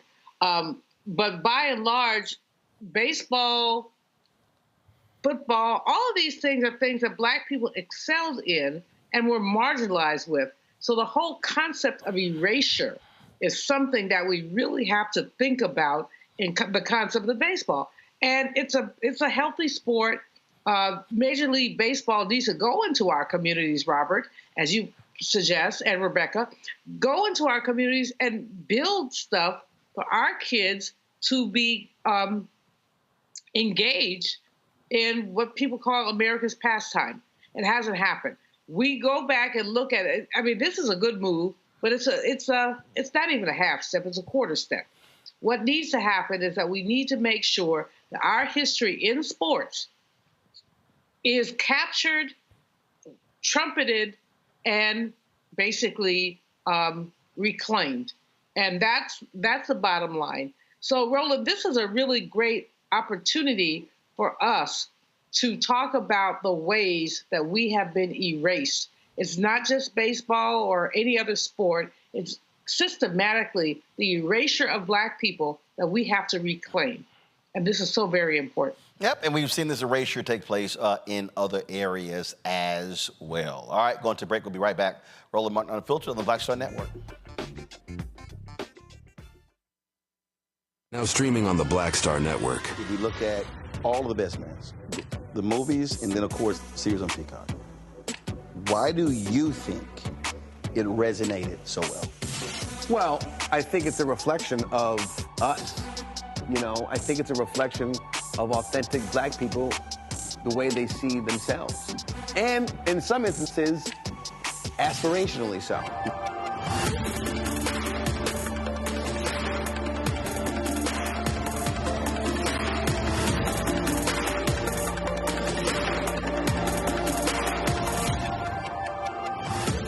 Fanbase is pioneering a new era of social media for the creator economy. This next generation social media app with over 600,000 users is raising $17 million, and now is your chance to invest. For details on how to invest, visit startengine.com/fanbase or scan the QR code. Another way we're giving you the freedom to be you without limits. Bruce Smith, creator and executive producer of the Proud Family, Louder and Prouder, and you're watching Roland Martin Unfiltered.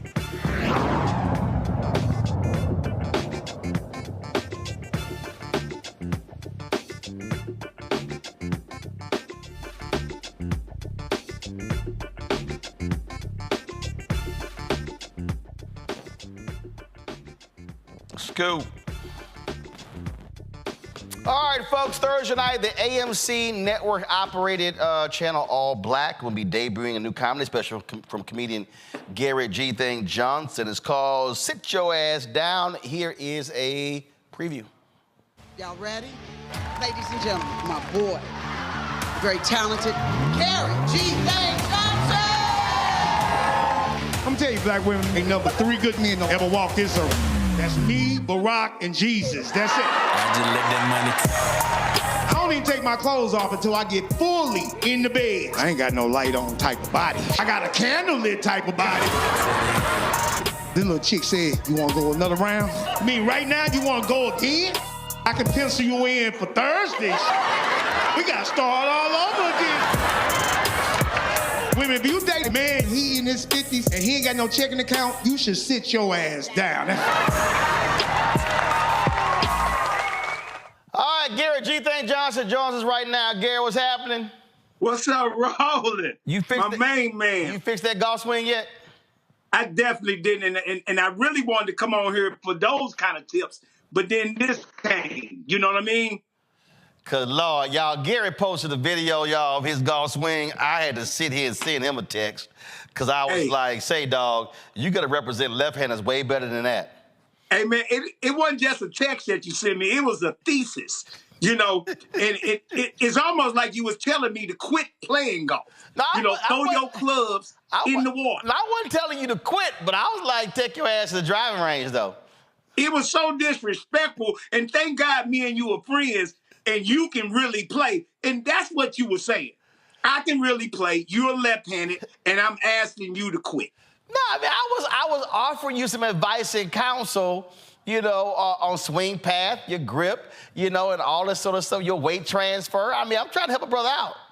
You was, and you gave me only thing you didn't do is send me charts and diaphragms and actually the picture actually had to do it. You really broke it down. I was in the movie theaters. I had to leave out the movie theater to read all that whole text message. I said I got to get back with Roland later on this one because I'm very disappointed because I thought I was doing good. Yeah, it looked like you thought you were doing good. Cause y'all, he literally posted, check the swing, and I was kind of like, It almost felt like you stopped following me after that too. I don't know if that's true or not. I gotta check it. But it looked like after I swung like that, you didn't want nothing to do with me. I ain't stopped following you, but I was like, he gonna have to go to the range. So let me go ahead and get him a little something. Let's talk about this special here. Where'd you shoot it? I shot it in L.A. at a theater called El Porto, produced by and directed by Bentley Kyle Evans. We did 2 sold-out shows. The line producers were Valerie Harper. They all came together. My man Brett, of course, Brett and Nikki. I pitched this to them about, I wanted to do it big like this and make it Hollywood. So, that's why I wanted to bring out all the stars and everything. I'm one of the first comedians to ever pull up in a car. You know what I mean? So I wanted to do it that big. I didn't just want to come around a curtain and tell some jokes. You know what I mean? I wanted to give it that, So the car that you pulled up in, was that rented or was that yours? It's definitely not mine. Don't try to get me robbed on your show. I'm just asking. I'm just inquiring. I mean, we see the car. I mean, you went down the enterprise budget, and I was just checking. Now, here's the funny part. It's a story behind that car. That car is Jay Leno's. Jay Leno allowed me to rent that particular car. That's a Porsche Boxer. He let me rent that car for the special. We had to do all kind of things to get that Porsche inside that building. And the insurance policy alone to get that car in there for that particular thing is worth watching. You know what I mean? So, yeah, it's not my car. I don't own nothing like that. Nowhere near close. I can't even afford to rent a car like that. And so I'm going to keep it basic. You know what I mean? So Jay Leno allowed y'all to rent the car. Do you know Jay or do you know somebody who know Jay? How did that happen? You see, you know what? Roland, see, this is the deal with you. You're such a journalist. You know what I mean? You goes in deep. You won't let me stunt on your show at all. See, you taking away all the stunning. No, I mean, everybody who's watching asking the same thing. They like, oh, is Gary cool? Is Gary cool with Jay Leno? Or he don't really know Jay, but he knows somebody who knows somebody who knows Jay. I knew it's 4 of them. I know somebody to know, and then Jay. And then they said they like my work, and they said, well, let me talk to Jay and see what Jay rent you that car. Gotcha. And he came back and he said yes. So they know Jay, but you don't know Jay. Does Jay know Gary? Jay don't know Gary or G-Thing. He don't know neither one. Okay. And I met Jay one time at the Comedy Store. And this way before I asked to rent his car. I met him at the Comedy Store, and he was cool, and he was a nice cat. But, I mean, it was, he's not my era, you know what I mean? And I don't just go up to comics, especially the ones that I don't know, and the ones that don't know me. I really don't go up to comics that don't know who the hell I am. So why? I mean, look, there are people that I don't assume everybody know who I am. So everybody know Roland Martin. Everybody. I mean, I walk into people, hi, I'm Roland Martin. I ain't scared to meet somebody. So I mean, I'm just saying. I mean, so Roland, it might be 5 black people that don't know you. 5. I can tell you that right now. I was telling people that I'm doing Roland Martin show. They said, "Are you doing Roland show? He let you on there?" I'm friends with Roland. Now that's who I do know. So yeah, people know who the hell Roland Martin is. And let me hey Roland, that's why I wanted to do your show. How many times I call you Roland? Roland, I called you 700 times. Let me explain something, y'all. Gary was calling me like a damn bill collector. I was like, Gary, I got you. I said, I know when the damn comedy special airs. You're gonna be on the show. Don't your ass call me again. I said, Carol is going to reach out to you. I got this, Gary. Yeah. And that's how you sound. And I like, hey, Roland, do you want me to call you back? I was trying. Hey, Roland, I have never heard your tone. I was trying not to cuss. No, you was definitely not trying to cuss. I guess you was still, showing respect to our friendship. But I can tell that I was getting on your damn nerves. I am not gonna lie. I felt the spirit because I'm spiritual, and I said I'm not gonna call Roland again, but I am gonna DM him and see what he says. And then sure, I DM you that last time Carl called me. See, here's what black people need to understand. There are certain code words that black people use that lets you know, now look, I'm running out of patience with your ass. Yeah. And the word look is one of those words. When somebody you use 2 of them. When somebody black go, look, right there. Yeah, that lets you know. You need to retreat. Cause see, right there, that's just one of them. That's one of them words. It's just a certain tone, like, look. Hey, you know what? How many words did I counted that you used 3 on me? I almost got the 4th one.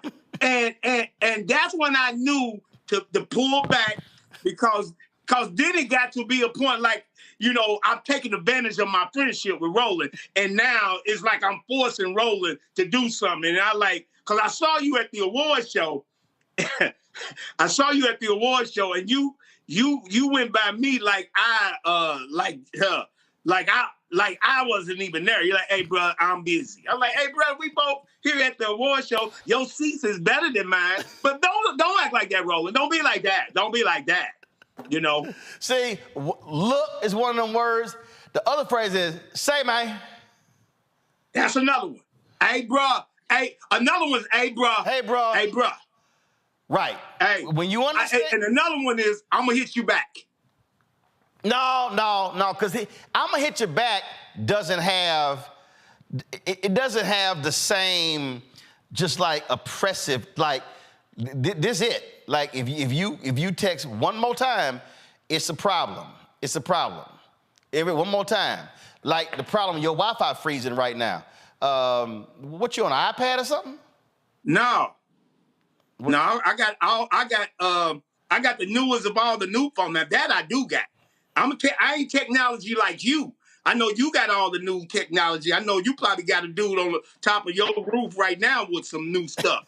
So, because I know you got equipment. I saw Roland out on the golf course to make sure he can do his show on the 9th hole. Oh, I is he? I have done broadcasts from. In fact, I was on MSNBC twice. and they called me. One was a Congressman Jim Clyburn golf tournament, and I was like, hey, tournament at 9:30, so if y'all want me at 9:10, I said, I got to do it from the golf course, and you could see the guys in the driving range behind me. And so, hell, MSNBC don't pay me a damn thing, so I ain't about to sit here and interrupt my golf game for y'all ass doing a free hit. That part.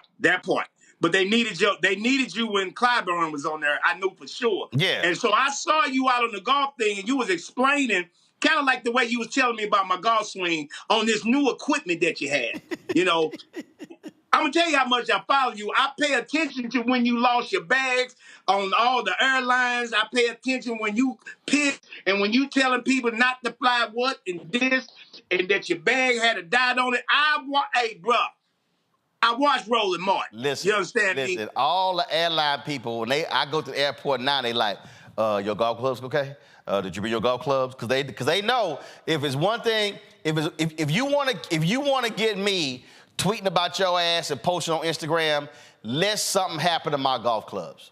Hey, bro, you are the one of the few black men that don't want no problems from. You know what I mean? I ain't gonna shoot you up.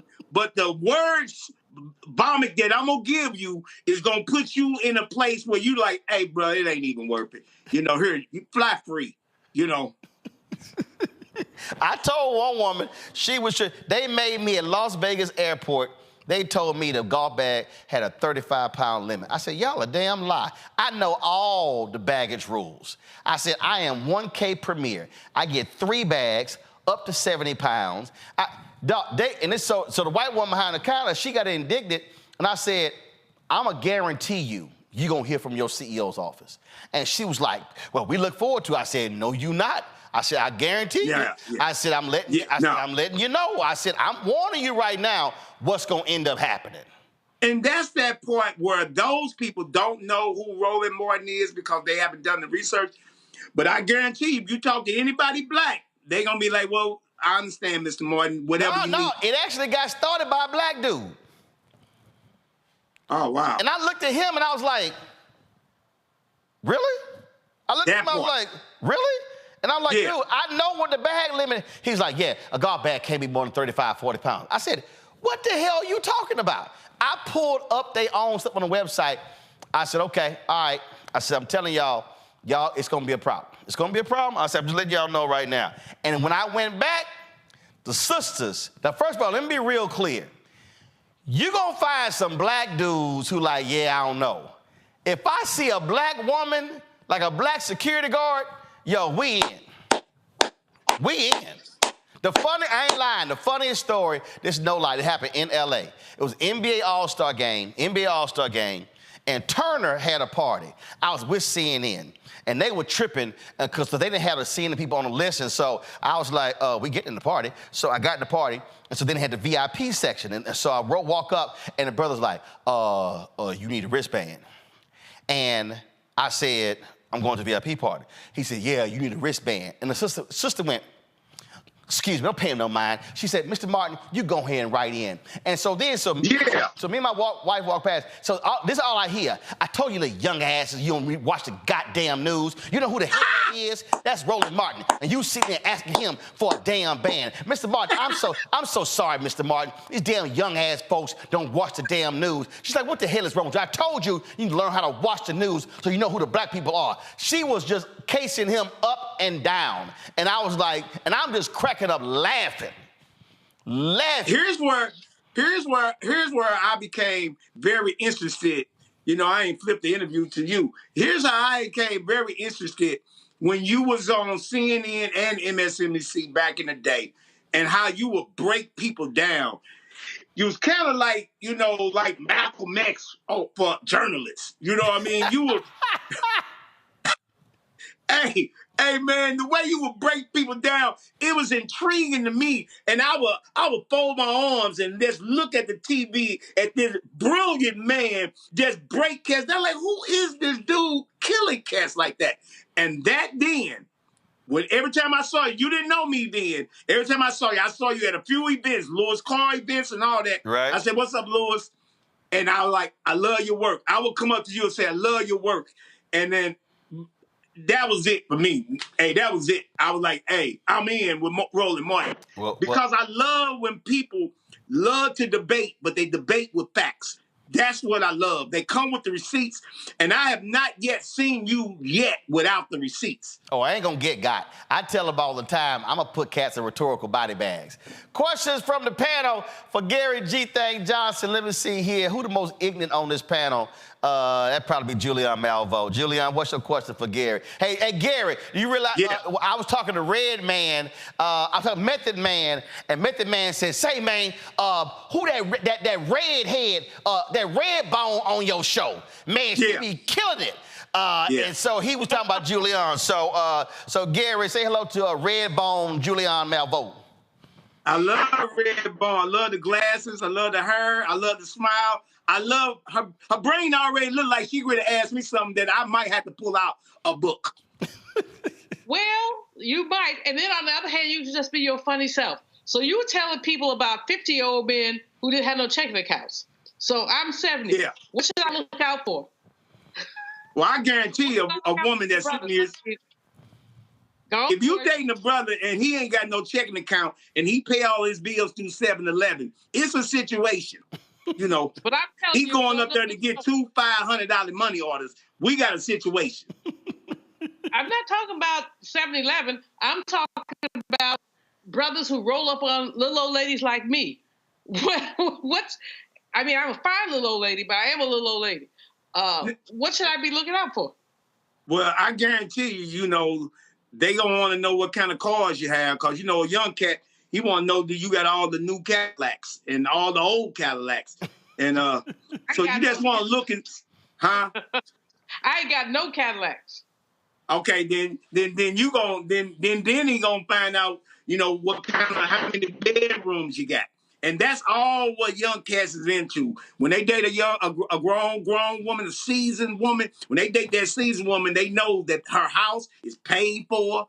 They know she got all her paperwork in line. She got that old lawnmower that ain't gonna never cut off. Or in the words of Deion Cole, vintage. Vintage woman. Robert Patillo, Robert. Hey, look, ain't nothing wrong with a seasoned woman. My wife's 12 years older than me. Dr. Malvo, get you one of them young men. They need some nurturing, some caring, and some bringing up. We out there. We out there for Robert, you know damn well when you met your wife, she probably has 4 or 5 guns, and that's why you went ahead and got with her. You know that. Actually, she was a New Yorker. She was afraid of guns. On our second date, I bought her a shotgun. That's a true story. You can ask her when you see her. I bought her a shotgun as soon as she moved to Atlanta and a dozen roses, and now we've been married for 13 years. Oh, so the first gift you gave your wife was a shotgun? My swear, it was for pistol grip. Hey, look, this is how, as a man heaven, it worked out ever since. And she ain't shot. So this the new Bonnie and Clyde. This the new Bonnie and Clyde right here. These, you know. Hey, if you stay ready, you ain't got to get ready. But look, I got this question for you. One of the hardest things about making black folks laugh is all black folks think they're secretly a comedian. What is your icebreaker when it comes to a new audience, when it comes to introducing yourself to them and kind of breaking that ice and, kind of establishing yourself within a room? When I go into the room, mostly it's all about me. You know, I go in because I got some problems going on with myself. You know what I mean? I got these man boobs and I'm trying to do some things. So I break the ice with myself. You know what I mean?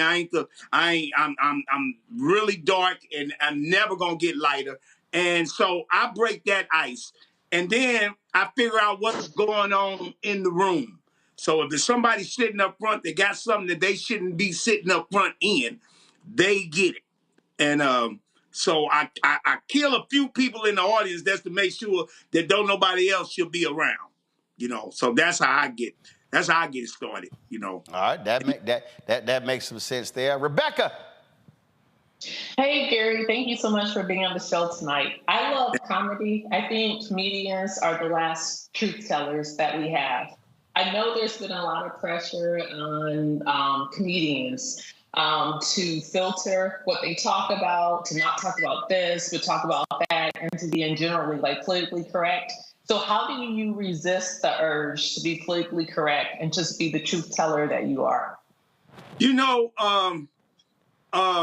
maybe about a few years ago, I was talking about, you know, a lot of politics in my act and all of that. And now this year, you know, because a lot of other comics are basically talking about certain things, I just decided, you know, basically just to not have to be politically correct and just talk about myself, you know. So if you got a problem with me, then you don't like me, period, anyway. So it's nothing really, you know, I used to have to say, well, you know, they say, don't say this, don't say that, don't say this, especially when I go inside of white clubs. You know, they don't want this, they don't want that. And I'm like, bruh, I'm only going to be me. You know, you're not paying me enough for me to even screw any of my words anyway. You know, so either you want me to come back or you don't want me to come back. But I do see some black people in here that came in here to see me. So I never change. You know what I mean? I'm too old to change now. You know what I mean? I'm at that age. You know, I'm at that age where I'm still putting water in trays. You hear me? I'm at that age. You know, I ain't got no ice maker. You did not say he's still putting water in ice trays. Oh, and I ain't talking about the tray that you do this, clap. I'm talking about, I'm talking about that one. Oh, it's time for you to get you a new damn refrigerator. All right, y'all. Gary G. Thing Johnson special on All Black is going to drop on Thursday. Be sure to check it out. All right, Gary, be sure to send me the updated golf swing. It probably ain't going to happen this year, but because everybody I work with, they look like they teaching me wrong. And I'm going to start telling them that Roland Martin told me to do it this way. Yeah, I trust me. Listen to me. I have your golf swing straight in 60 days. I guarantee you.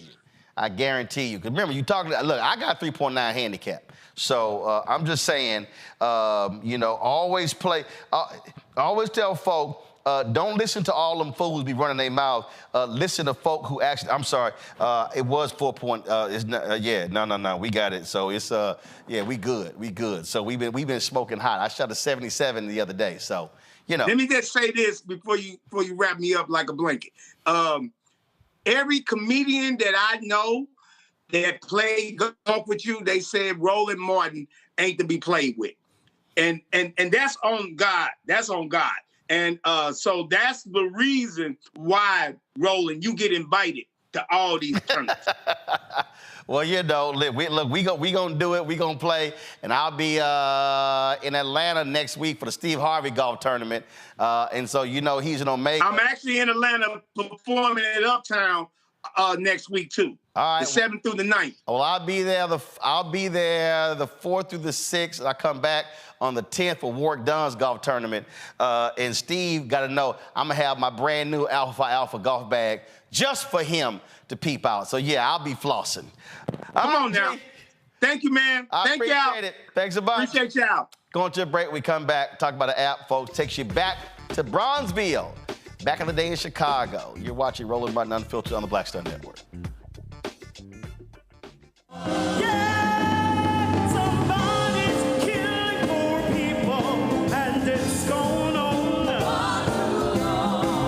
When COVID happened, poor people were dying at a rate already of 800 people a day. Before COVID, if you went to a funeral every single day, it would take you 600 years to attend all the funerals of the people who will die from the ravages of policy violence, poverty, and low wages in America in just 1 year. It would take you 2 years and 19 days to go to all of the funerals of the people that will die today, and oftentimes silence. Nobody talks about this political genocide, but we are determined today to remember their death and be a resurrection of voting power and voice power like never before. Economic justice and saving this democracy are deeply connected. We, as a nation, must listen to the demands of the poor, who are pushing and will continue to push political candidates and elected leaders to lift from the bottom so that everybody can rise. We are the poor. the marginalized, and the underpaid. And we are taking one step forward to say that everybody has a right to live. Poverty is not the fault of those who are impoverished. It is caused by those who make the policy. There are over 135 million poor and low-wage, low-income people in this nation. The biggest block of potential voters by far is low-income, low-wage voters.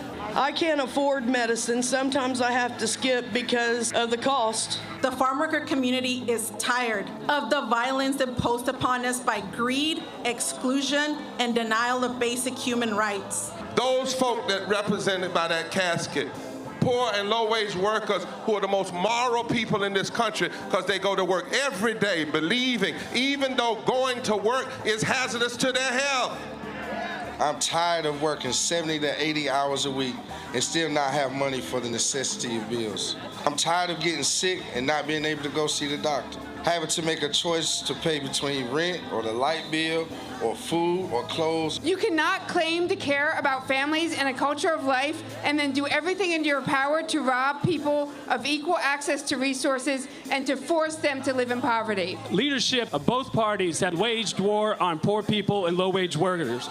And this government has treated people experiencing poverty, including their military families, with disdainful, deliberate, malicious neglect.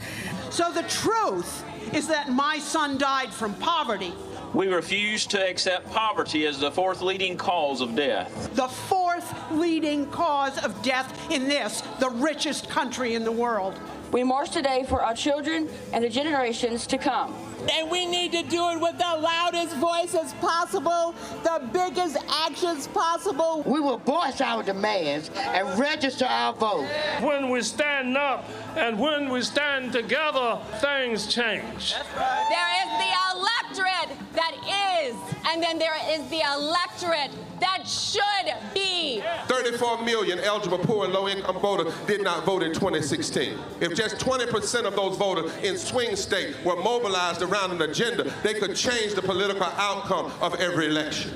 So we're launching the most massive voter mobilization and turnout campaign in history of poor and low-wage voters, allies, and religious leaders. People are dying, but we know it doesn't have to be this way. And so we are calling on everyone to join us in this Poor People's Campaign, a national call for moral revival. We are here, we will be seen, we will be heard, and our power will be felt.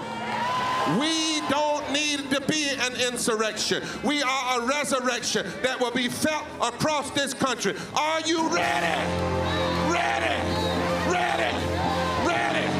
We are a resurrection, and we are ready.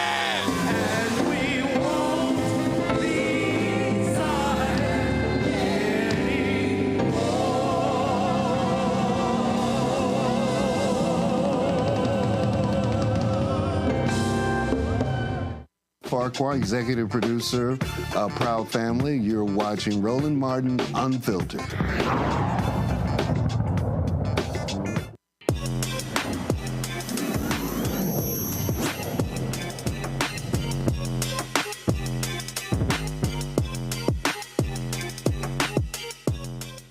What was it like living on the south side of Chicago in the 1920s and the 1940s in the Bronzeville area? It was the culture hub of Chicago. Well, two brothers, Donald and Philip Jones, have launched what they call Time Machine Bronzeville.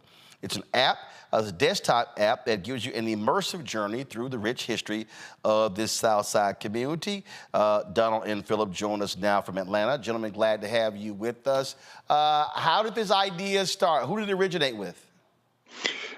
Time Machine Bronzeville comes out of our appreciation for where we come from, for the rich history of the South Side of Chicago. It's also about the recognition that we have of the vanishing cityscape and the loss of the stories about this time and place as the older people pass away. It's also an opportunity for us, Don and I, to tell these stories from the most intimate sources, the people who witnessed and participated themselves in this time and place, and to use the capabilities of game engine technologies and communications technologies to innovate ways of telling these stories and to engage audiences from middle school through boomer generation in the lived experiences and the anecdotes and stories that come out of people's actual lives. So walk us through this. And so what are we going to see? Is it going to be homes? Is it going to be music? Is it going to be shops? What are the different things that people experience? Yeah. So the whole idea of the app is to transport you back to that vanished cityscape of Bronzeville, south side of Chicago, between the world wars, when all this big flood of black folks were coming into Chicago from the South. I mean, the Great Migration changed everything across the country and in large measure shaped Chicago and other urban areas. So when somebody, when one launches Time Machine Bronzeville, you enter through this foyer that you see here, and the first thing you see is this large diorama in the middle of this gallery space with a recreated cityscape of how it was with all the animation and activity as it was back then. The buildings, the Regal Theater, the Savoy Ballroom, the Metropolitan. And so we take you to the cityscape. And then we also take you to the various story worlds along the gallery walls where you're transported into the barbershop or the beauty shop or the various venues, and you're able to hear these first-person accounts. So much of what we have used foundationally in Time Machine Bronzeville is authentic archival material. We really feel it's important that we tell our own stories. You know, if we don't tell our own stories, other folks might, and we might not like the way they tell it. And that's what's happened traditionally through history. So we're telling the stories that we heard that our parents knew and that we knew about growing up in this community. Questions from the panel. Rebecca, you first. So first, I really love this, seeing how you all show examples of typical Black life in Bronzeville, in Chicago. So my question for you, what does this look like for other communities as well? The ability to make a three-dimensional rendering that also have those first-person accounts on history, so people understand, once again, the contributions that Black Americans have played in this country, and to even show, hey, this is what it looked like before the riots came and ravaged many of our communities. We were flourishing, we were thriving. So is there any talk about doing this for other communities, even outside of Chicago? Absolutely. Go ahead, Don. I mean, that's our ambition. I mean, we see Time Machine as a franchise, and the first installment, Bronzeville, but you know, we see a Time Machine Sweet Auburn Avenue in Atlanta, or Beale Street Blues in Memphis, or Cleveland, or Detroit. I mean, all of these communities were impacted the same way by the Great Migration, and just as everyone has a story, so does every place. And so we encourage, you know, to patronize Time Machine Bronzeville with the hope that, you know, we'll get to the next one and the next one and the next one. Julianne? I'm a native of San Francisco, and you know, the Fillmore was our area where you could hear a dollar turnover in a minute. Fillmore now has been totally eviscerated as gentrification, et cetera, et cetera, et cetera. Have you looked at San Francisco? I hear what you're saying. Look at Isabel Wilkerson's Warmth of Other Suns. People don't really look at California so much as places where Black people were. But, you know, there was a brother who actually was a mayor and like a big investor, Mr. Liesendorf. So are you looking at California as a possibility? And if you're not, holla, I will help you. Well, we'd be glad to talk about it. Absolutely. The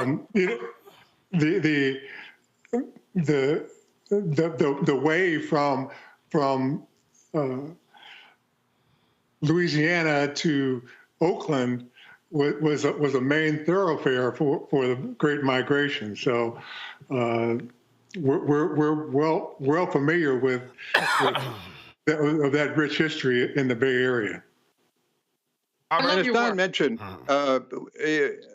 so much of Time Machine Bronzeville is grounded in the archival materials that we and many other people have researched. We've also done extensive oral histories on our own, particularly with our mother, Dorothy Mallory Jones, who was a witness and participant in this time and place. And so we start with what we know best, what we have most access to. But other communities have their own history, their own archives, their own content experts that we are more than happy to collaborate with. Robert? This is such an outstanding project. I used to live at 47th and Drexel, so right there at the intersection of Bronzeville and Hyde Park. And one thing that came to mind working with John Adams and some members in the community there on the Major Taylor Memorial that we're trying to get in place in that area. Have you guys put any work into explaining how we lost so much in those communities? Because when I think about places like South Fulton, Atlanta, DeKalb County, and the suburbs, Prince George's County, these affluent Black suburbs that we have now, I think the story has to be told of how we lost so much Black wealth in places like Bronzeville, places like Tweed Auburn and Harlem, and around the country, so that maybe the next generation cannot make the same missteps that previous generations made, and losing those communities and losing what we built up over generations. Well, the time period for Time Machine Bronzeville is intentionally restricted to between the world wars, partly for that very reason, because after the war, it started to change. And then by the 60s, it was in steep decline. It is coming back. And there was another part to your question. Well, just simply, should we be teaching the part of what caused that decline so that we can better understand how we can preserve affluent Black neighborhoods we have now? It's kind of studying the fall of the Roman Empire so that when we see this arising in America, we don't allow it to happen again.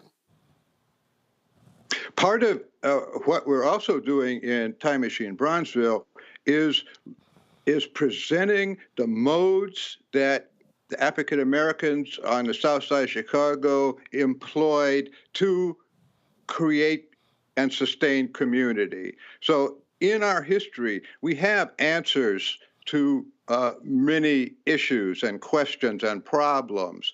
And fundamentally, the solutions devised and developed on the south side during that period had to do with cooperation, collaboration, mutual assistance and support, making organizations to solve our own problems. We have venerable organizations and institutions in our community, and they originated in churches, social organizations, the clubs, and so on. And we have, in the past, found ways to solve our problems with what we have at hand. And so part of what we're trying to do with Time Machine Bronzeville is present those and make that clear that we do know how to do things and to take care of ourselves. We just have to recognize those and get to work and employ them. All right, then. Gentlemen, folks can download this app, Google and Apple Store? If you just search Time Machine Bronzeville, we launched it on Steam, which is the premier indie game development platform. And so it'll take you right to Steam, right to Time Machine Bronzeville. But I think it's really important that we as a community try to support Black game development. Right now, the gaming is kind of marginalized to white people. Right. But we have stories to tell, and there are innovative ways to tell them using this game technology. All right, then. Well, gentlemen, look, congratulations and good luck. Thank you very much. All right, thank you so very much. Julian, Robert, Rebecca, always a pleasure to have you on the show. Thank you so very much. I will see y'all soon. Folks, that is it for us. Don't forget, support us in what we do. Join the Bring the Funk fan club. Send your check and money order, P.O. Box 57196, Washington, D.C., 20037-0196. Cash App, $RM Unfiltered. PayPal, R Martin Unfiltered. Venmo is RM Unfiltered. Zelle, Roland at RolandSMartin.com. Roland at RolandMartinUnfiltered.com. Download the Black Stud Network app, Apple phone, Android phone, Apple TV, Android TV, Roku, Amazon Fire TV, Xbox One, Samsung Smart TV, and of course, be sure to get a copy of my book, White Fear, The Browning of America is Making White Folks Lose Their Minds, available at bookstores nationwide. If you missed the rally today with President Joe Biden and Vice President Kamala Harris announcing their Black outreach effort, we're going to be restreaming that right after this show. And so if you missed it, you can actually check it out. Folks, that's it. I'll see y'all tomorrow. Holla! Work is here. Oh, no punch! I'm real revolutionary right now. Thank you for being the voice of Black America. All momentum we have now, we have to keep this going. The video looks phenomenal. See, this difference between Black Star Network and Black-owned media and something like CNN. You can't be Black-owned media and be scared. It's time to be smart. Bring your eyeballs home. You dig?